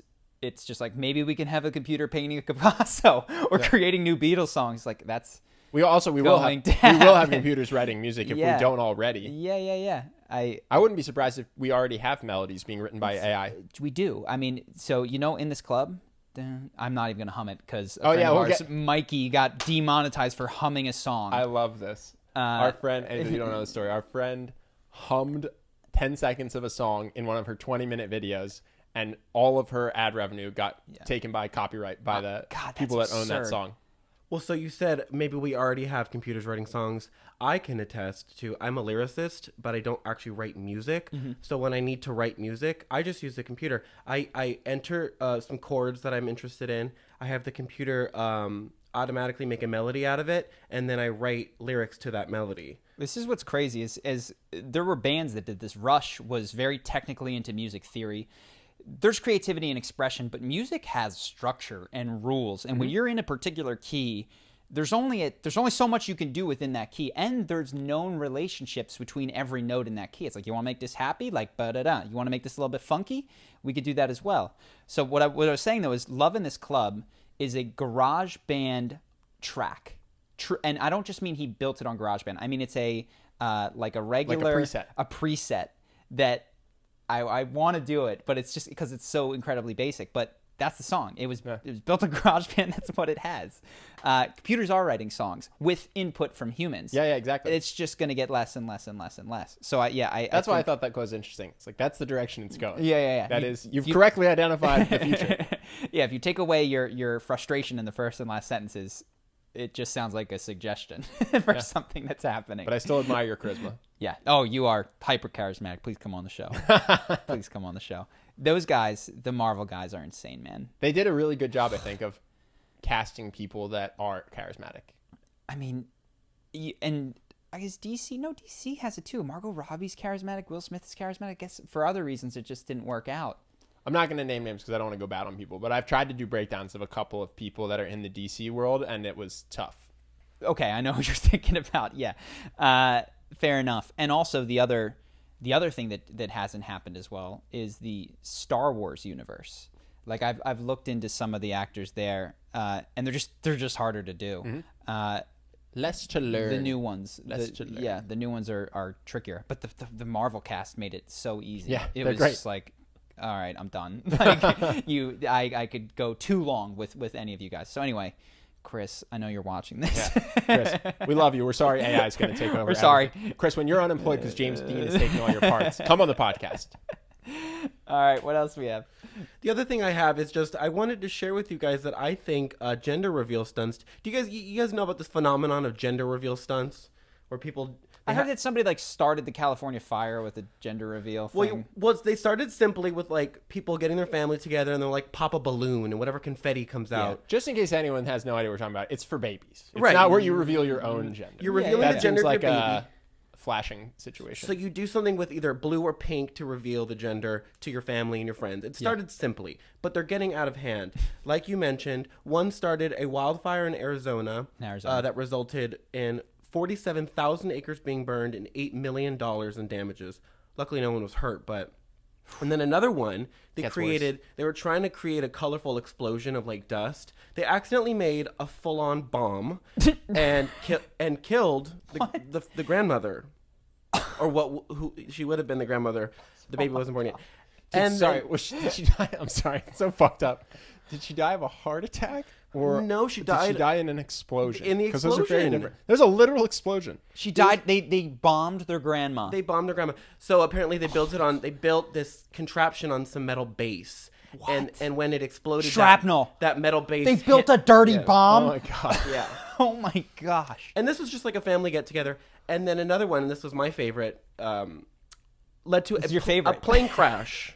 A plane crashed because of, this is the plane, if you could see it. Can you see? Oh my I don't understand. God. It's a private plane, I assume. It was a private plane. It was dropping. It was like a crop dusting plane. It was dropping colorful water. How? But it was flying too low. So wait, so is the plane was involved in the stunt, or like? Yeah, the plane. Yes. Okay. The plane is supposed to release pink dust. Okay.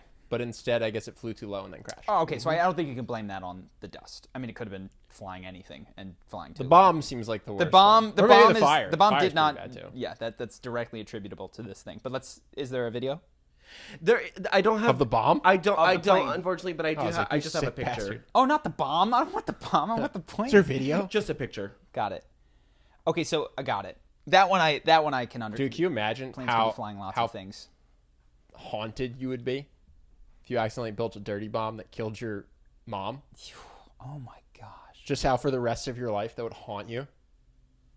Yeah, and this is the thing. It's such a bummer when things that are the crime itself is stupid. It's thoughtless. It's you're being an idiot. Let's just go to the first one. Causes $8 million worth of damage and burns. And by the way, no people died. Animals died. Lots of them. You know, no animal cruelty. If that was a federal crime and we're talking about animals that burned alive, those people spend their lives in jail. Mm-hmm. And it's so... Do you go to jail anyway for accidentally starting a fire that does No. $8 million in damage? Dude, I don't think so. I really do think that I could be wrong. I believe in our legal Did they go system. to jail, Angel? I don't believe so, but I know that they're responsible for a lot of the money. Intent factors in heavily to a lot of stuff, as I think it should, because it's such a shame when a crime is negligence or stupidity or like the level of thing that happened all the time in college. Like, you're being an idiot, man. Don't do that. You're an idiot. You know, like, why did you do that? You're being so stupid. And just one of those kills somebody. Yeah, what do you do? Okay, grandma's dead now. Like, because I was being stupid. Probably because I was excited about my engineering skills. Yeah. Because I thought I could build a dope thing. And some of them, the same thing was happening back when people were trying to like stop bullets with phone books. Oh my God. Yeah, there was one where somebody tried to like catch a bullet. I don't know if it was a phone book or whatnot, but yeah, what do you do in a situation where somebody does something that is, because some of these people go to jail when they shoot people in these scenarios, and they're like, oh, they're playing with a gun. I believe there was one where a husband told the woman, now I'm going to butcher this, to shoot him through a phone book. No, two friends. I remember this. Two Yeah. friends agreed to it. They said, Yeah. we're going to videotape it. Like, Yeah. shoot me through, I forget, it was a phone book or this this Killed him. bulletproof thing that I bought online. Yeah. And, did it kill him? No, the one I'm talking about, they went to the hospital Went to together. the hospital. They, so went so to the I, hospital I don't together. want to get all these stories conflated because I am, but yeah, what do you do when somebody does something stupid and there's horrible repercussions? Do they go to jail? Do you punish them for what they did, or do you punish them for what it resulted in, or somewhere in between? That's a tough question. I don't know, Angel. Thanks for bringing the macabre to the podcast Nice. today. Interesting question, though. I'm going to think about that. What is our punitive system set up to punish? Allegedly, it's not supposed to punish, right? It's just supposed to incentivize. Well, that's silly. It's allegedly, I think, it's supposed to. The prison system exists to deter crime. Alleged, yes, alleged. But there are certainly cases where like somebody absolutely did not intend for something terrible to happen, is no risk of it ever happening again, but winds up incarcerated for it. So this is one of the things that I think is never really made clear when people argue about the prison system. There's and a lot of arguments in the world is what are we trying to do? What's the philosophy behind the prison system? Is this to deter crime by making an example out of people? Is this to rehabilitate people? What is our aim? Because I find that people argue about prisons are too big or they shouldn't be privatized, and it's like, let's just zoom out and ask, what is the point? Yeah, why do we have prisons? Of this? Yeah, what are we trying to accomplish? And then we'll worry about private, public, whatever, the best way to get there. I'd like to live in a world where it was about rehabilitation, and in some cases about protecting people. And even I could see an argument for as a deterrent, but I don't know. Maybe I'm soft. I like the rehabilitation thing. I'll read more. We'll talk about it in depth sometime. What else we got? Fan questions? Yeah. Yep. Audience questions? Audience questions. The first one I have comes from Ryan. He asks, biological success and fulfillment often seem to be at odds with one another. For example, our bodies reward ourselves for having tons of sex, while it comes at a huge personal cost. The same seems to apply for bigger groups and societies. The most vigorous and successful cultures from Darwinistic perspective are often far removed from what is best for individuals.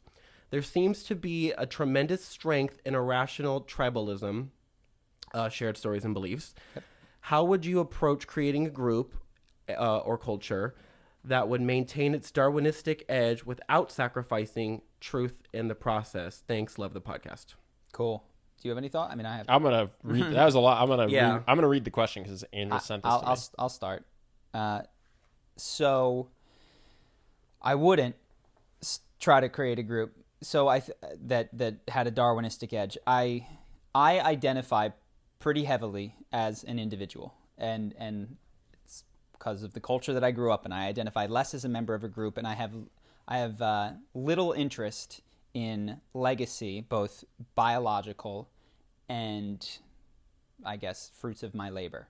I'm most interested in personal fulfillment and truth. And I think, to your point, personal fulfillment, pursuit of truth are often at odds with what is going to make a culture or a person survive in the long run.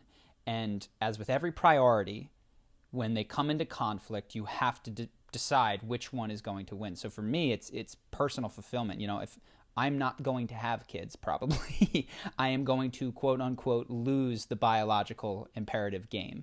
And I am happy to do that, because to try to win the biological imperative game would mean that I would have to have kids despite not wanting them, which would make me unhappy. So I have to choose. What is my priority? Is it pursuing my fulfillment and happiness as best I know how? Or is it trying to win the game and be an ancestor of somebody down the line? So I personally wouldn't try to do both. What do you think, Ben? I don't really understand the incentive for the former. So the question is, the most vigorous and successful cultures from a Darwinistic perspective are often far removed from what is best for the individual. So why would I want to pursue... Here's a concrete example. So we spoke to the guy on the show who's Mormon. Yeah. One of the reasons that Mormonism is spread is because they have these missions, right? So they're very outreaching. But also, you can get cut out of the community very easily if you stray. So they are able to retain members because, well, they of course believe it, but also there's I lose my mom, my dad, my brother, sure, my sister, everyone I know if I step outside this. That seems bad. Well, so Mormonism, from a Darwinistic perspective about a culture, is very effective. Mm-hmm. I mean, it has grown so fast, and you can make your own assessment of how happy people are or not within it. I'm always an opt-in kind of guy. So the question is, if I wanted to create a culture, right? Here's another culture, Judaism. What does it take to be a Jew? Well, you got to take a test. Yeah, it's a hassle, dude. It's a hassle. It's a pain in the butt. If you want to convert to Judaism, it's a huge hassle. And so... the rabbi asked you 3 times on 3 separate occasions, are you sure you want to do this? Yeah. And so Judaism isn't as successful. Now, the individuals actually in Judaism on a per capita basis are doing quite well. But in terms of spreading as a culture... it's been around a long time. Yeah, we're like panda bears, dude. You really gotta work to make sure we don't go away. Go extinct. Yeah, so it's still around, but it doesn't have a lot of the tenets that make Mormonism as successful as I think Judaism's going to stay small. Yes. And so my question would be, why would you want to create, I guess... That's my question. If I'm creating a culture,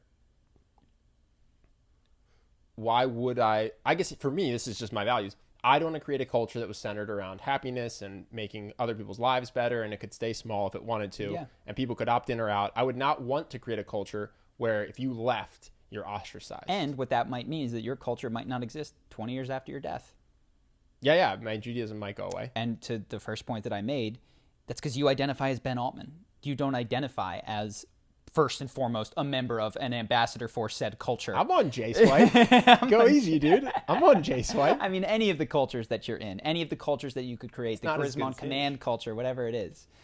So I don't have an answer. Yeah. They are clearly, and you make this point, often at odds with one another.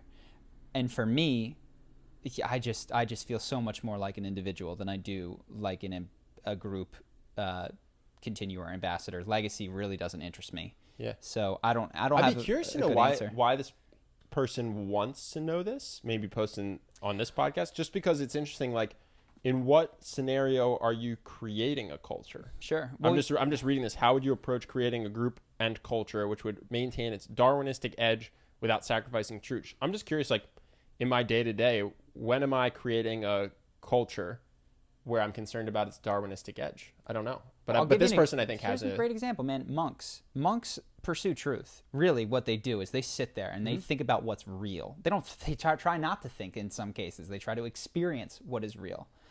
They don't have children, and they don't persist beyond their own. No. I'm just saying. I want to know why Ryan wants to know. It's a philosophical question. I'm curious. Where do you, like, Ryan? Why do you want to know this? I think it's an interesting question, and I would be curious if there's a real world situation I'm not thinking of. I'd be curious if you're that. Well, this is, I think of some families are mini cultures in some way, and that is, I don't know that this is Ryan's example, but a family is a mini culture, and one can ask in one's life, as many people do, because people feel that they need to procreate in a way to win, because once they learn about evolution, and I experienced this, you're like, I want to be a winner. You know, I never had that. I had this, dude. I come from a line of winners, as do you. You know, we all come from a long line of evolutionary winners. Yeah. And it's like, am I going to be the first one to fumble? Like, am I going to drop the ball after all this time? And just, that's it? Didn't work out. My genetics are not going to be passed on ever again. Yeah, I got a sister. Yeah. She'll take the genetics right, on. but whatever you have didn't work out. You know what I mean? Not suited to procreate. And that felt like taking an L to me. Yeah. I'm over it now. I no longer care. But feels like opting out of the rat race to me. Yes, but it can also feel like resigning, you know, like I think anyone who quitting wants the game. kids, anyone who wants them should have them. Yes, absolutely. I don't think you should have them if you don't want them, so that your genes live on. What do you think people mean when they say legacy? I know. I mean, I don't think people should. Huge compulsion for people. I don't think people should pursue legacy. Yeah. Well, let's even amend that. You think that people will be less happy if they pursue a legacy? Yeah. Do whatever you want. But that's what we're saying is that your value, your priority, coming back to the foundational question, is happiness. Yeah. Is the happiness of the individual, and not the persistence of a set of genes, cultural values, or ethnic blood, or anything like that. Yeah. Or religious. You can do foundation. things that leave a legacy. Have kids, build a great organization that loves you and does great stuff for the world. Accidentally creating a legacy is totally fine and can be awesome. I think if you pursue a legacy as your number one driver, it will lead you to unhappiness. Mm-hmm. And this is kind of what this was the premise of that question. Is recognizing that. Yeah. So we choose happiness, and we don't know how to do both. Great question, though. Super, super interesting. Anything else? Yeah, a couple questions about. I would like to know. I'm not going to be allowed to read the comments, but maybe Angel, keep your eye out. Ryan, leave a second comment. I'd be really curious. The comments. I'd be really curious if you have something specific in mind. I'd be personally curious to know what it is. I just want you to know I'm not blocking you from reading the comments. I'm not. Yeah, I can't be stopped, dog. Yeah, go ahead. Do your thing. What's the next question? So last week you guys mentioned if anybody had any questions about the business. Sure. And some people did. So the first one comes from Alex. Why did it involve you guys moving to Brazil? Great question. That was a business totally unrelated to the business. A business setback, if you will. Yeah. But it's a good example of how pursuing happiness can accidentally lead to more success. Yeah. Would you like to take this one? No, you got it. Okay. So it didn't have anything to do with the business. The business would have done better, at least in the short term, had we stayed in New York, because we were building the foundation of our business there. We knew people. We spoke English. Brazil was a dream that was inspired by reading the 4-Hour Workweek. Particularly, he has one case study of a guy who moved to Florianopolis. That was the first city that I went to when I visited Brazil. It's this nice little island surf town, and I had a great time while I was in Brazil. And I said, this is where I want to live. And then I went back to the New York winter. I was sure that Brazil was where I wanted to live. And so the business wasn't the end goal. Living in Brazil was the end goal, and the business was the means to pay for it. So again, which priority was first? It was the lifestyle, and then we forced the business to fit into these terrible business decisions that we were making, one of which was leaving a country where we spoke the language. Nobody was able to help us. I mean, imagine trying to find mentors when you don't speak Portuguese in Brazil and entrepreneurship. So we used to do held coaching. The business back. Yeah, we used to do coaching in person, and that became almost impossible to do in Brazil on a large scale because we weren't fluent in Portuguese. Yeah. So we had to develop an online presence. We had to create Charisma University. So this is I'm glad that you mentioned what you said first about good things can happen when you pursue this, because I see friends of ours who say, I don't know how you guys do it. How do you have this business that doesn't require a ton of your time and you like what you're doing, and how does it fit all of these Goldilocks scenarios? And the answer is, we built a Goldilocks shaped container and said only things that fit this can possibly be our business. And which means that we turn down tons of other ideas, opportunities to make more money within the similar type of business in order to get the business that now we do what we want. We don't have to work a ton of time. It is a team that we like. We don't go into the office. Yeah. We could have had an office years ago. We could have built this giant thing that took on a life of its own, but it didn't fit into our first priority, which was the lifestyle. And you do force evolution. That's the part I think is interesting, because we could have just tried to build a huge coaching center in New York City and gotten a facility, gotten an office, had rooms like Landmark for them, and just tried to make this giant facility that was all about coaching.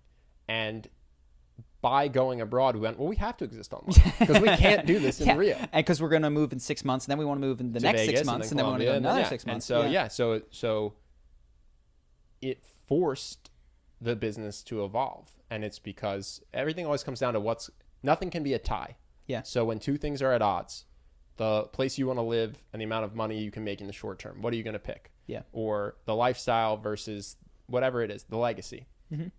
You have to choose, right? And so Brazil was originally a really bad business idea. Yeah. It's funny because today a lot of marketers or whatever will look at our business and go, oh my gosh, you guys are so primed for growth. If you just did this, you could triple in this amount of time. You get this guy on the team, this guy on the team. You're going to have to go into the office because you need to train these people. And you go, okay, that's a non-starter. I'm unwilling to do the things that would triple it, because the best thing we ever did, I'm sorry to talk so long about this, is we sat down and we wrote down our values prior to moving to Brazil. And it was like, have a good time. Like, live somewhere where we're different and special. Like, be on the beach. Be on the beach. Be where it's warm. Yeah. And money was, have enough money to do those things. Yeah. That was what money was for. So this is a 2-part question, by the way. This person has a second question. Oh, sorry. What's the second part? Well, sorry. The next part of the question is, as someone who's very young and doesn't have any knowledge or experience of the business world, I was wondering, what is the literal first step of starting Charisma on Command? Oh, that's funny. The literal first step. Well, how far back do we go? This person says, sorry, I have a question here. It says, as in, what was the most vanilla first thing you guys did when you thought of the idea? Okay. I think this person's going, what do I do? So the first step was reading the 4-Hour Workweek. I mean, I didn't consider starting a business until I read that. And then I'll tell you some of the second steps, because we didn't think of the idea. The 4-Hour Workweek had an exercise where we did the Venn diagram that we talk about, which is things that you're good at, things that can help other people. And then the things that you like. Yeah, things that you like and are good at, things that can help other people. It's 3 circles. Right? Yeah. And the first thing we did was circle parkour. And then we tried to start a parkour business. And I mean, then we lost a lot of time and money on that one. And then I'll tell you, the third thing that we did was probably incorporate. I don't know that was. I think for someone who goes, I want to start a business, what did you do? I think what we did was we bought a domain from GoDaddy. Yeah. And then we registered with WordPress engine to be able to host a website. No. WordPress engine came way later. WordPress? We had a Weebly site, my friend. Okay, Weebly. Which would be Wix. Today would be Wix. It's Wix today, yeah. But so you go to GoDaddy, you get a domain, and you go to Wix, you get a drag and drop website designer. And honestly, in an hour, now you've got a website. Yeah. That was the very, very first vanilla thing we did, was have a website. Yeah. And then we started writing blog posts. Yeah. But if I had to say, like, the most concrete thing that is going to give you not just step 1, step 2 is the 4-hour work week.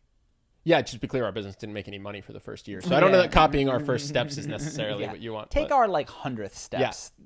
Throw those first ones out. 4-hour work week. And then there's, of course, Evan Pagan's Marketing Step by Step. That's going to take you far. Yeah. Cool. We've got a few more business questions from Nina. Nina wants to know, how did you learn what to do and how to start? How did you know which advice was good for your channel and business and which was not? I'll take this one. Okay. Buy the 4-hour work week and Marketing Step by Step. How did we know where to start and how do we know which that was advice? How did you learn what to do and how to start? That's how we learned what to do. I went to business school and no one ever mentioned starting a business. Yep. So the 4-hour work week truly, even though I'm being facetious, is how I learned what to do and how to start. Yep. And then it was not a good business until Marketing Step by Step. Mm-hmm. So those really were the best things we did. Yeah. How did you know which advice was good for your channel and your business and which was not? That's the more nuanced point, I think. So there's a couple answers to this question. I'll just start with one. You have to consider where all advice is coming from and assume that if they're dispensing advice, they've probably been following it for some period of time. So when somebody in a position that had a business would advise us to do something, I would look at what their business was. And we saw all kinds of businesses. We saw one guy who ran just lied in his ad copy. And he had all kinds of advice for us on what we should do. And it's like, okay, if we listen to his advice, like, we will wind up where he is. Yeah. We also got advice from a lot of people who have never started anything successful. That's the big one. So most of the advice you're going to get is going to come from people who have never done it. And so you go, okay, so if I follow your advice, I'll be where you are. Yep. So I love you, mom, dad, friend, well-intentioned cousin. You have no idea what you're talking about. Like, this is like someone who has been to therapy acting like a psychologist, just because you purchase products. Yeah, you take advice from people you want to be like. Mm-hmm. So that's a good way to know. Yes. Who to listen to and who not to. So that's a huge one. And then within that, I'm just going to tell you, because we read a lot of business books, and there's a ton of them, and some of them are better than others. I will try. I think we really should. And Audible, I know now, has like recommended section if we reached out to them. Yeah, they won't do it. They are such pains. It's so Audible, weird. Please. It's so weird. So I've asked Audible, please, can you just get a list of all the things we've recommended so that we can get it to people faster, so they can use your thing more. Yeah. I think it's because I'm going through an intermediary, but they won't. In any event, I will then make a list at some point of the books, and I'll just tell you some of them now that were important. So we mentioned the 4-hour work week. We mentioned Marketing Step by Step. If you go into coaching, The Prosperous Coach is a good one. For the step after Marketing Step by Step, which can be tough to find because it's an audio program, but there is a book by Ash Maurya called Running Lean. Mm-hmm. Just read the first one, read the 4-hour work week, and then get to these. These are for a month after, 2 months after. I think one thing we're not mentioning, she says, how do you know what's good for your business and what's not? We tried a lot of things. And then failed. We're not these brilliant savants that read a bunch of books and went, that's the one, and then it worked. We tried a bunch of stuff at once. When we were doing YouTube, we were also trying LinkedIn. We're like, I'm going to be a Twitter guy, is what we thought at one point. I was like, I'll just write really interesting, pithy things on Twitter. So I think part of it is, this is what I tell people to do. When you don't really know what's going to work, try a bunch of stuff at once. And then when you see one of them start to take off, stop doing everything else and go all in on that thing. And so I think you'll read all these strategies. At one point when we were making Charisma University, we were also trying webinars, and we were also trying this other thing because we're actually taking all these programs at once. Yeah. And Charisma University worked really well and webinars did not. And so we went, cool. We'll never do a webinar again. We're going all in on Charisma University. If you tracked, and I wish we had, ideas that we have tried to execute on, to successful ideas, it's probably about 5 to 10%. I was going to say 5%. Yeah, it's probably 1 in 20 that actually winds up being good. And so the real thing for the most beginning entrepreneur is, can you fail 20 times? Because you might even have a worse record. This is with the benefit of having been in business for as long as we've had and having a horse sense now of what could work, that we're 5%. Yeah. I told you our first business just didn't. Everything within it was a failure. Yeah. We had to completely change businesses. The one thing I'd say is you can figure out the easiest, quickest, lowest cost way to test things. Yeah. So for instance, when we first did Charisma University, we pre-sold it. We said we want to create this course. Eventually it'll be open to everyone. but we're going to sell it to 25 people, and you'll get individual coaching from Charlie if you sign up. And this was, to be clear, this was after about a year and a half of writing blog posts. So we had some people that were familiar with us, a couple thousand people on our email list. But the point was, we had a number. I think if 14 people or less purchased, we were going to say, all right, this isn't a good idea long term. These people their money. We're not going to do this. If it does 15 or higher, we'll do it. And then it sold out. We went, oh, this is the thing people want. Mm-hmm. But what you could do is spend 4 months making a course you think is great, try to sell it, and then have no one want it, which would be a huge bummer. So you want to be mobile with ideas.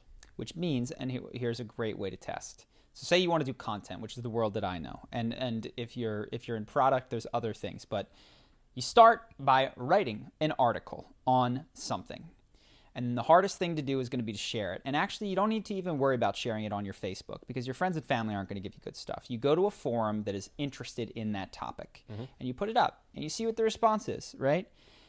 You go write another one, put it up. You do this 5-6 times, and you've written 5-6 articles, but now you have an idea at least of which among those was the most interesting to this community. And within the comments and the feedback amongst compliments and negative things is going to be valuable insight into what people are truly looking for, into what is excellent and good in your posts and what is lacking in your posts. And if you're getting no feedback at all, it's not working. Try something else.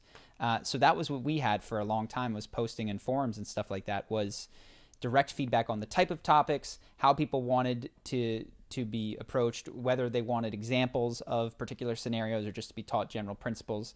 And so after writing many, many articles, I started to understand what people were interested most when it came to social skills. That's an example of the small testing that Ben is talking. I didn't just write my magnum opus book and be like, here it is, everyone who wants it, because the answer would have been no one. Yeah. This is also a 2-part question, so let's go to part two. Hit me. This is part 2, and this is the last question. Do you ever get bored or tired of it? Yeah. And what do you Absolutely. Well, why do you think this podcast exists? They continue. What do you do in these situations, and how do you push through? Also, how do you get a break without hurting the business when you're your own boss? Oh, this is a big sense of tension between Ben and I. Not tension. Our friendship is eroding. So I am, and I've expressed this, there are people that I enjoy breaking down, but one of the wonderful things that has happened is we've become successful. And with success comes a desire to top yourself, or at least to match yourself.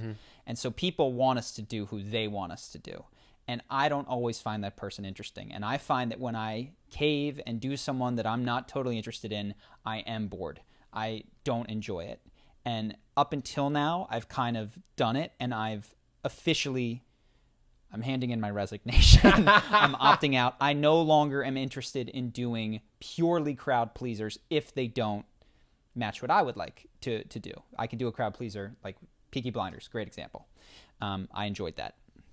Bro, you're going to be excited to know I'm starting to come around. You're coming around? Finish your answer. Now. So that was an answer for someone who's been doing it for 3 years. What I would say at the beginning is there's 2 problems that you can have. You can have like one type of an issue with your business or another, and here's what they generally are. One is that you bail too soon. You have a bunch of ideas, you never commit to them, and you're floaty. The other one is that you're too stubborn. You've been trying to knock down this door. We had a buddy, and he's in the jump rope dudes now, but for a long time he had a business called Entrepreneur Fitness, where he tried to teach entrepreneurs to be fit, and it was just not an idea that was going to work. Entrepreneurs were not particularly interested in fitness, and certainly not interested in being separated from the rest of the world like they needed unique fitness advice. The question that is tough to answer is, who are you?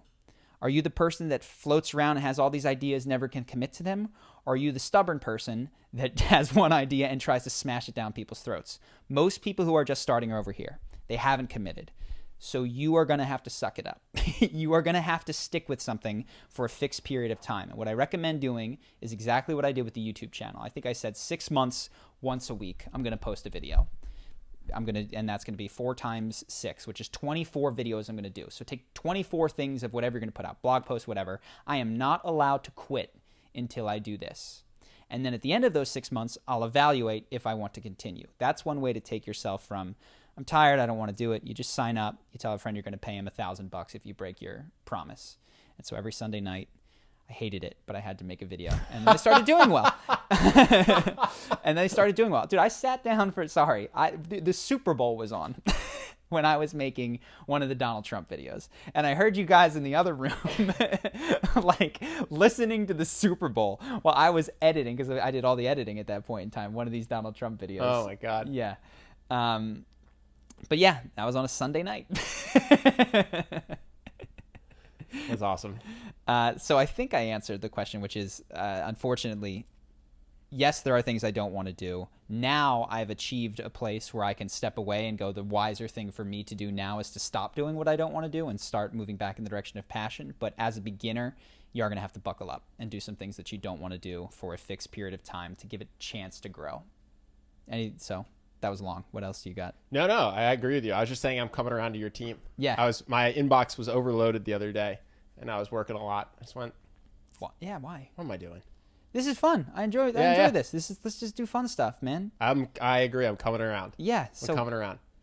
I want to transition. I want to try to replace myself as best I can. We'll do the transition slowly, but I'm on board with team. Only do stuff that's enjoyable. So this is for later in business. I fought this for a month. Yes. This is for later in business. First steps in business. What do you love and what do you find interesting? What does the market need? And there's going to be times where you're filing for an LLC or editing a video or doing stuff that isn't fun. That is inevitable, and I don't think that you can totally bail out of it. Just make sure that the big picture is moving in a direction that you're fascinated by. Go ahead. I see you. I think that has helped a lot if you have an incredible North Star, though. Yes. When I was in investment banking and I hated it and I had to file for an LLC, I was stoked. I did not mind. I was like, this is sick. This is how I escape. This is amazing. I'm going to get to Brazil with my friends. So I was actually totally fine. I think you can motivate yourself through the boring or through the tedious. Yeah. If you have a big enough dream. This is a great point. I think if you have a big enough dream. And I think for us. No, you nailed it. Keep going. Keep going. I love it. No, go ahead. We had a huge reason why at the beginning, because your life was investment banking. My life was consulting. And we hated it. So when you told Ben, file for an LLC, or me, write a blog post, and it was like, this is what gets me to that Brazilian beach, absolutely worth it. Oh, I'd sprint to it. We are now at a point where we go, why would I do something that I don't want to do? And the answer would be for more money. For more money. Which is much less motivating than a real dream that you're really passionate about. Exactly. So my real dream today is to exactly what it was, weirdly enough, 6 years ago, which is spend my time doing what I love. Mm-hmm. And we lost, not total, honestly, I've never really lost track. Don't let money usurp that. Money is a tool to spend time doing what you love. But anyway, to make this relatable to you, if you're finding yourself bored, maybe you don't have a big enough dream or most motivating dream. Because Elon Musk says this is the secret to his success as well. He works 20-hour days. I wouldn't recommend doing what he does, but he is so motivated. He thinks he's going to save mankind. Yeah, and so when he has to sleep on a couch and they go, why do you do this? He goes, this is a non-issue for me. Yeah. Because I think I'm the only person that can do it, and I'm going to save our species. You know what I mean? And so I think if you're an entrepreneur and you find yourself bored and you can't get through the boredom, perhaps you don't have a motivating enough North Star. Yeah. And maybe that means you need to start a different business that actually moves you towards something that you're excited about. So that when you're registering for an LLC, even though it's boring to fill out government paperwork, you're stoked and you're happy. Or what you need to do is write down your North Star, make it concrete. We both on multiple occasions wrote down the dream day. I wake up. I'm in an apartment with several friends.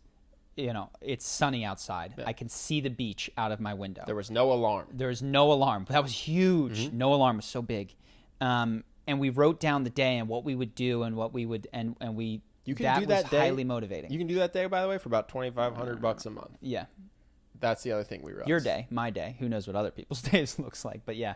Yeah. But what I'm saying is when we wrote down the day, that was another thing. I guess this is a different question, which is how did you quit your high-paying job? When I wrote down my ideal day, it was a $2 coconut on the beach while I sat on the beach for free. It wasn't, for me, Maseratis and stuff. Yeah. And so I was willing to work really hard because I had a dream, and I thought it was achievable. It's hyper-achievable. Because I was like, I don't need this to be $1 million a year business. I don't need to sell this for $100 million.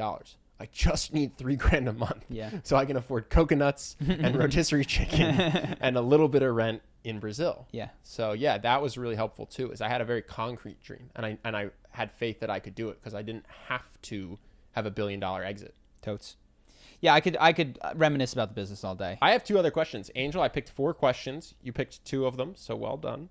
But I was going through as I was reading the comments, and I found 2 questions that I liked, and I wanted to see if we could answer them. So, first question. Charlie, how did you get off of social media? I've tried and had some success in the past by turning off all notifications on the phone, but the last couple of months I got more back into it. I started dating for the first time, and things got worse when I got a new phone because all the notifications are back on. Yeah. I don't like to be on social media. What do I do? So I've gone back and forth, to be clear. So I'm at still very low, but like I've logged into Instagram more in the last month than I did. I went probably 30, 40, 60 days without touching Instagram. And I've logged in, though I haven't really scrolled to check messages and stuff.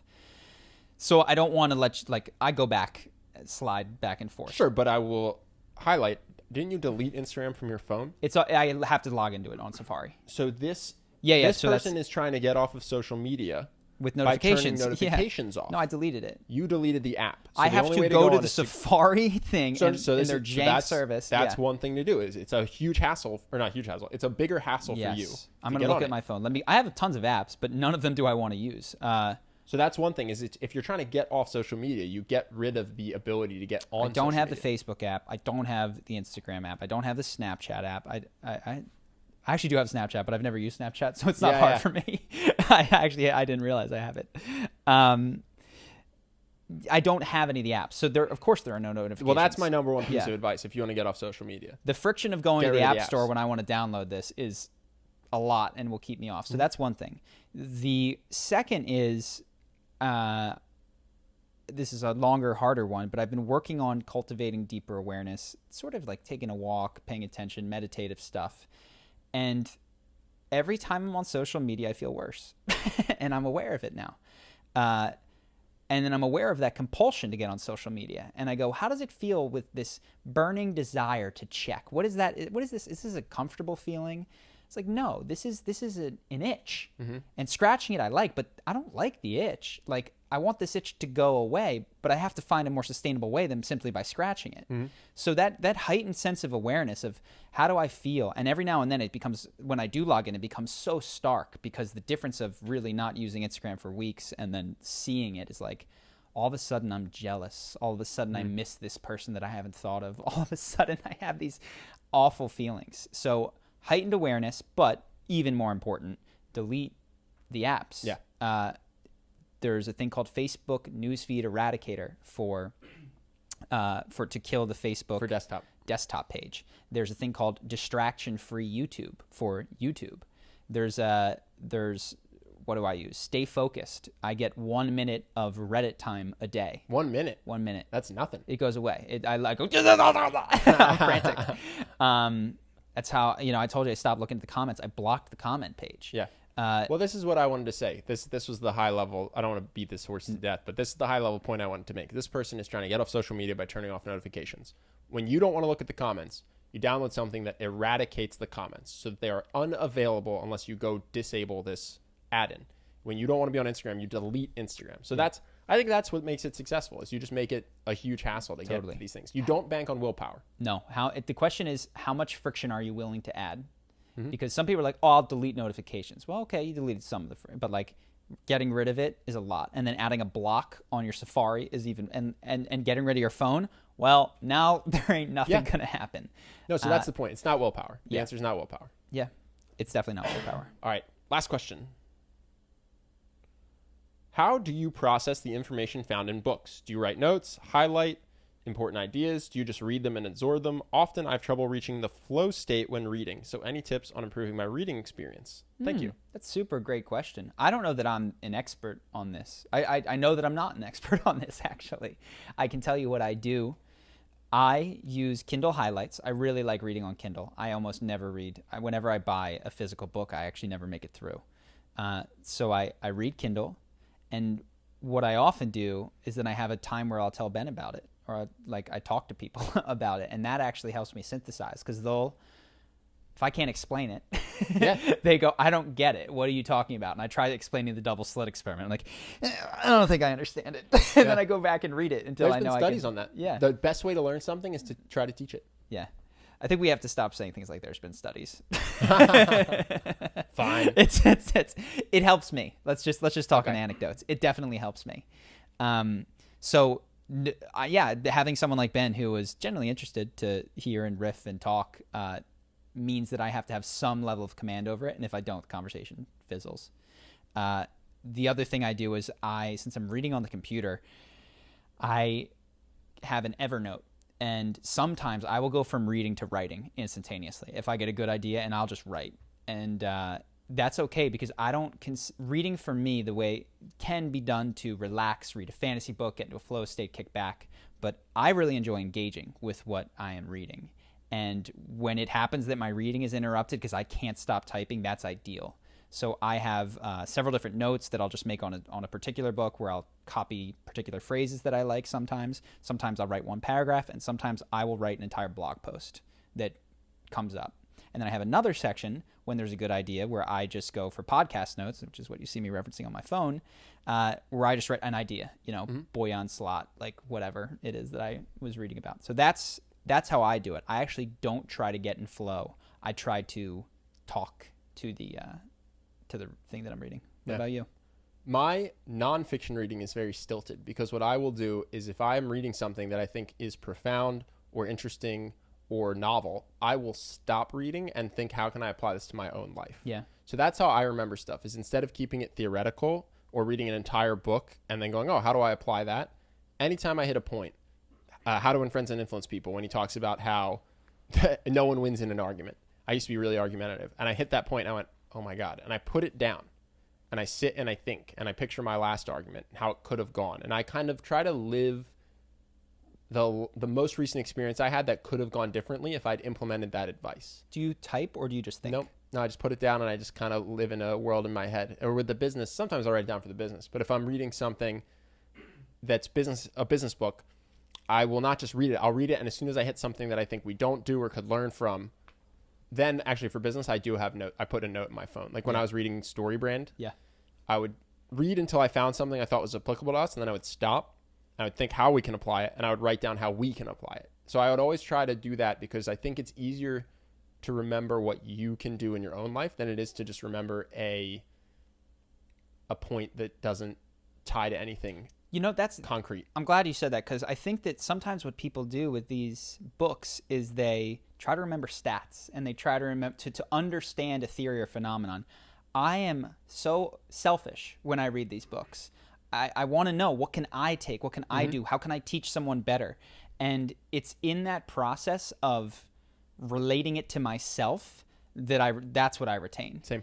But if you had me read a history book and then just re-express the order of events and they weren't particularly interesting to me, I don't know that I would be exceptional at that. Same. But if I learned a lesson from any particular battle about strategy and I'd thought, oh my gosh, I'll never forget that. So yeah, make it about you. That's a great piece of advice. Thanks, man. Anything else, Angel? We got a conversation. I actually have to go at 3, but we have half hour. Hello? Hello, Mauricio. Hello? Mauricio, can you hear me? Yes, I can hear you. Hey, what's going on, man? Hey, how's it going?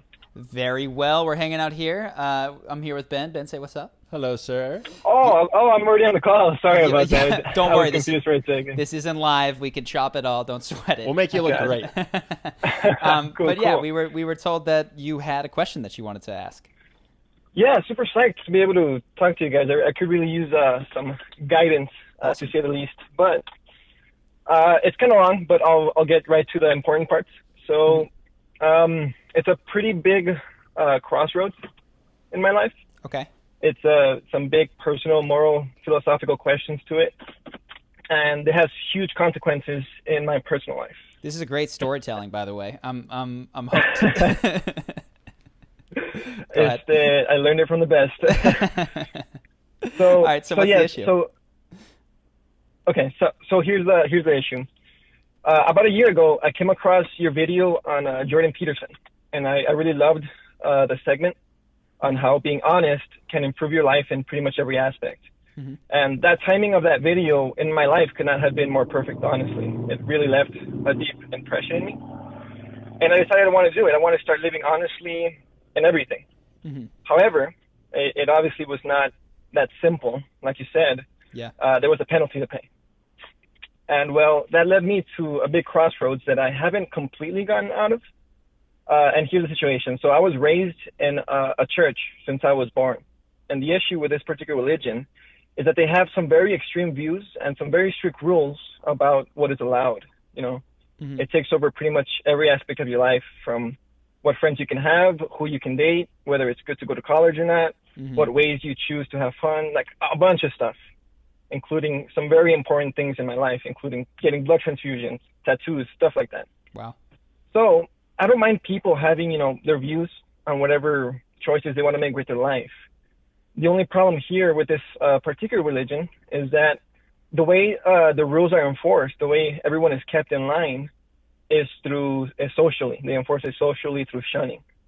So if they expel you, they kick you out for, God forbid, sleeping with your girlfriend, dating someone that isn't in the religion, whatever.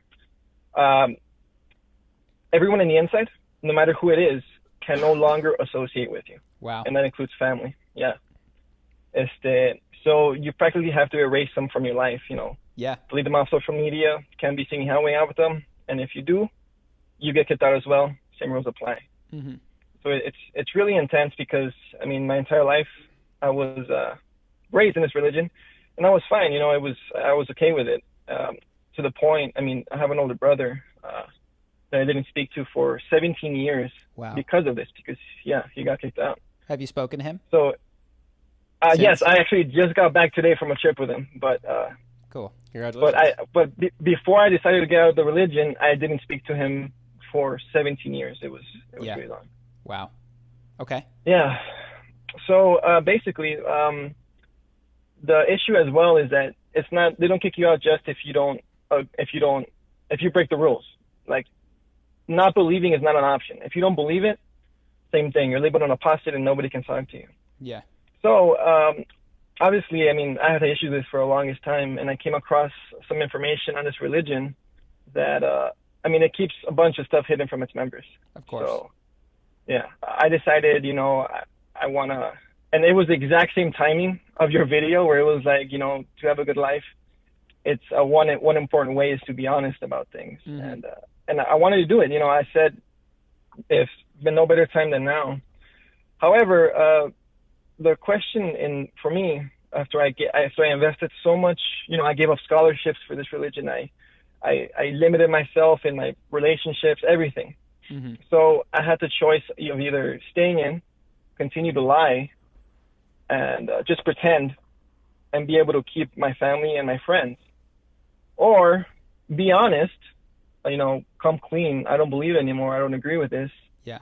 Get kicked out and lose everybody. So, and pretty much start my life from scratch, because, I mean, they limit the amount of people you can talk to growing up that's not in the religion. So. Got it. And so your brother has already made the decision to leave. Yes, since I was 5 years old, and he never came back. So. Got it. And so he had to live with. And have you spoken to him about this? Because I mean, I can give you inexperienced philosophical advice, but the person who can talk to you about where the rubber meets the road is certainly your brother. So have you had a chance to really speak to him about his experience? Yes, actually, this weekend I went down to Mexico City to talk to him. What did he say? It really opened my eyes. Yeah, it was great. Does he regret his decision? No, he did not. Not one bit. So it's really easy for me, and I knew this when I was making the video about honesty in my life, to talk about being honest, because I don't, you know, what does honesty mean for me? There's still hard things, but I'm not growing up gay in a world that hates gay people. I'm not growing up in a religion that will potentially make me lose family members, if I'm honest. I'm not growing up in an area with a government that is going to persecute me for telling the truth. But what you're experiencing is that lying for a long period of time will eat at you, and that's undeniable. And the question that you're facing, which is if you can live with that gnawing forever, or if you can take the hefty, hefty toll of telling the truth. And I can't tell you what to do in this scenario. I can only say that telling the truth will be incredibly hard up front, but likely get easier. And lying will get a little bit more difficult every day. It'll get a little bit more difficult. And you are the one that has to decide which of those cases is best for you. Right. No, yeah, that makes complete and total sense. Wow, that was pretty easy. Well, I don't know that it's easy. I mean, let me tell you. No, I mean, I understand. But the way you've placed it, kind of, it's a very good point, because I hadn't really thought about just thinking about what my brother. Mm-hmm. I mean, he did mention it, but he didn't come straight out saying, "Yeah, I have no regrets." He just said, I can tell you that I'm way more happier." So it was just a matter of me kind of. It's just difficult, kind of to pull that trigger, because it's going to affect everybody. Of course. The feeling of guilt. Yeah. And just so you know, I mean, this fortunately is not common, but there are people in certain areas of America that are gay that experience similar consequences for telling the truth, right? That lose everything. And I only say that not to minimize, but to tell you that you're not alone. Like, you're not the only person. Your brother has experienced this. There's people in all different walks of life that threatened with excommunication. Now, your brother, I think, deserves commendation, respect, and appreciation, because quite frankly, he walked away with absolutely no one, it sounds like. I mean, I don't know if he has an older brother that he could go to, but I mean, he made the call with hope and guts, and I couldn't have predicted that it would work out for the best for him, but I'm really glad to hear that. The only advice that I can give you is really not to say do one or the other, but your brother is in a very unique expert position to advise you on what to expect and whether or not it should be worth it. And it is worth saying that it sounds like you wouldn't be totally alone. Ben has something Can I ask a question? How old are you? I am 22 years old. So the one thing I would say, I do agree with Charlie that if it's hard now, it'll continue to be hard to be in the religion and feel out of integrity. Right. As much as it's hard, I totally understand it's hard, probably harder than anything I've ever had to do, that leaving in 2 years won't be easier. Mm-hmm. Like, you'll still have to start over. So you can start over at 22 or at 24 or at 30, or you can stay in forever. But I've been in similar situations where I didn't want to do something because it was hard. It was going to cost me people I loved, and it made me feel guilty and bad, honestly, just in general about myself. But putting that decision off didn't put me in a better place.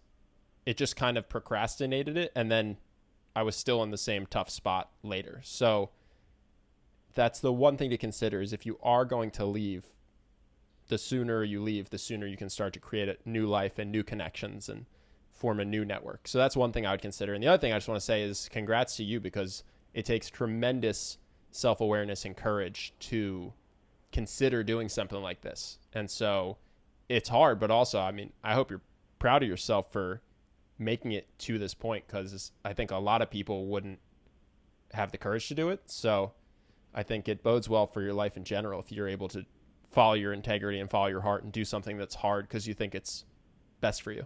And even no matter what decision you make, I don't mean to say that you have to, but like the fact that you are capable of thinking a thought that could explode your life is really brave. Yeah. It's really brave. Yeah. People can't do that. We talk about people on the podcast sometimes who work at, just as an example, at Philip Morris. They can't think the thought of what if I left my job, because it would explode their life. And you're thinking of doing something that would end the life as you know it, but potentially give you a chance to start something new and better. So I'm not, it would be wrong of me to tell you what to do. The best thing I can try to do is lay out what to expect and potentially how to go about making the decision. No, yeah, I respect that completely, because that makes complete sense. It surprised me, because usually you expect a straight answer, but I mean, the way you laid it out is kind of pointing me in the right direction, and I really, really appreciate that. Yeah. What are you going to, do you have any idea what that direction is? No, yeah, here's the thing. I was about to do it 2 months ago. Yeah. But because my sister has some mental health issues and stuff, and it would shock her world. So at the literally at the last second, I backed off, and I thought, I can keep going a little longer and take care of my family from the inside. Yeah. But like you said in the video, it eats away at your self-confidence because, I mean, for me, I felt terrible about myself because I couldn't go through with something that I wanted to do for myself, kind of, I mean, it sounds kind of weird, but to be selfish for once and to see what I want instead of kind of putting other people's well-being before your own, if that makes any sense. No, it makes a ton of sense. I mean, you have been, it sounds like, I don't know the name of this particular religion, but you have been a functionary of a group. Your individuality, it sounds like, has been in service of serving group ideals and group norms, and forget what you want to do. Like you are just to make the group more cohesive. And it sounds like that's been your whole life. Right. Yeah. So selfishness can get a bad rap, and I don't think in your case it deserves it. You're an individual, and they can try to crush that out of you. You're both a member of a group and an individual, and that's part of what it means to be human. So again, I nothing but well wishes for you. I know that this, no matter what you do, you're going to face difficulty and adversity, but it sounds like at 22 the process that you're going through, even given the difficult circumstances that you have, is a great process given where you are. I don't envy it, but it sounds like you're handling this as elegantly as one could. Thanks, I really appreciate it. But honestly, you guys' videos have really, really helped because it was in a moment of crisis where I found you guys, and it was a lot of kind of structure. Like it really helped in a lot of ways, and I just love what you guys are doing, honestly. That's awesome, man. I let me tell you, I never thought for a second in making any of my videos that they would be applicable to such a difficult situation, and to hear that they are is crazy. It's mind blowing. I'm just really glad to hear it. Oh yeah, of course. But I really appreciate it, honestly. Your advice and everything. I have a feeling a few years down the line, I might come across you guys and say, "Hey, here I am now." Well, place. If you have more questions, call in. Of course, we'll get you be a recurring caller on the show. Okay, we got Mauricio back. He's True. That'd be great. But yeah, definitely let us know how it goes, if it goes. And yeah, man, I'm really just wishing you strength and the best. No matter what decision you make. Awesome. Thanks, guys. I really appreciate it. Do you have anything to wrap? Good luck, man. I'm proud and I'm heartbroken for you at the same time. So so good luck. Thanks. I'll give it my all. I'll give it my best. Good stuff, man. All right. Well, thank you for calling. Sure thing. Thanks, guys, for taking my call. Thanks to Angel, too. Absolutely. Take care. Take care, buddy. Thanks. Bye. Bye. No, my only thoughts aren't necessarily helpful for him. So it's just like, what a shame to be born into a place that makes it so controlling. Hard. Makes it so hard, man. Just for you and I, we got to come back to this. If we ever struggle to tell the truth, you know what I mean? Yeah. You just gotta go. Remember Mauricio? Like if it's ever hard, and we're like, but think of what I stand to lose. Yeah. It's like, it's not that. No, and I didn't want to gas him up too much because I don't actually want to weigh in on the. Yeah. I think it's his decision to make, but absolutely. 22 is, if you have to start over, that's when most people start over. They just graduated college, and in a much easier way, they lose a lot of their friends, and like, it's not going to be the end of the world. It's just going to be really, really incredibly hard. And and I don't. You can hear this as well. I didn't really think of it. It's a tough decision. But there are 22-year-olds whose families get in car accidents. You know what I mean? There are 22-year-olds who lose their families, and they can go on. It's horrible, terrible. Like you would never want that to happen, but you can live a happy life after that, with a lot of therapy. Yeah. No. I mean, the other thing is, if you're in a place that's incredibly controlling and has all these rules and it's really draconian, but you're happy, that's one thing. But Sure. But if you're not, then I don't think it gets better. Also, I mean, what a weird episode to talk about this on, where we're talking about creating a culture that is Darwinistic. Yeah. And it's like, wow, way to self-perpetuate, you know? Like, that'll do it. Now, what they're clearly missing, because Scientology has this.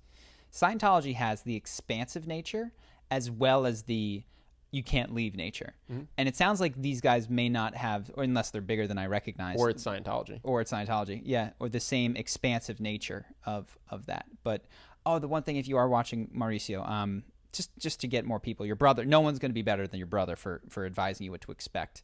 But Going Clear is a documentary that is about Scientology, and it was fascinating to watch. And some people are in there who have given up their families, and they're sad, and they regret it, and well, not regret it.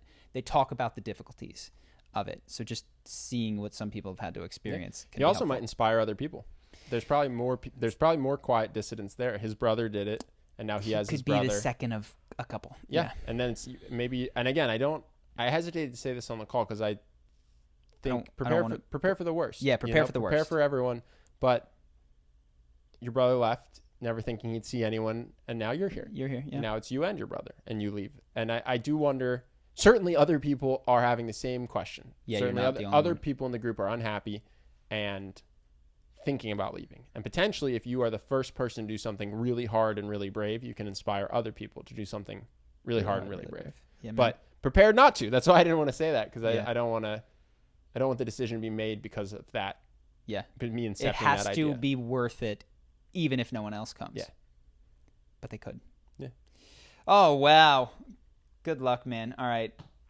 Way to end it. That's some serious stuff. So if you're watching and you're not part of a cult that controls your whole life, good for you. Yeah, maybe be thankful for a moment. Thanks, guys, for another long podcast. Yeah, we'll wow. be back earlier than usual because we're doing 2 a week. If there's any questions about the business, anything else, write them in the description on YouTube. If you would like to call in Mauricio style, that is in the YouTube description. If you want to support the podcast, buy our course, Charisma University. That's also somewhere. The microphone.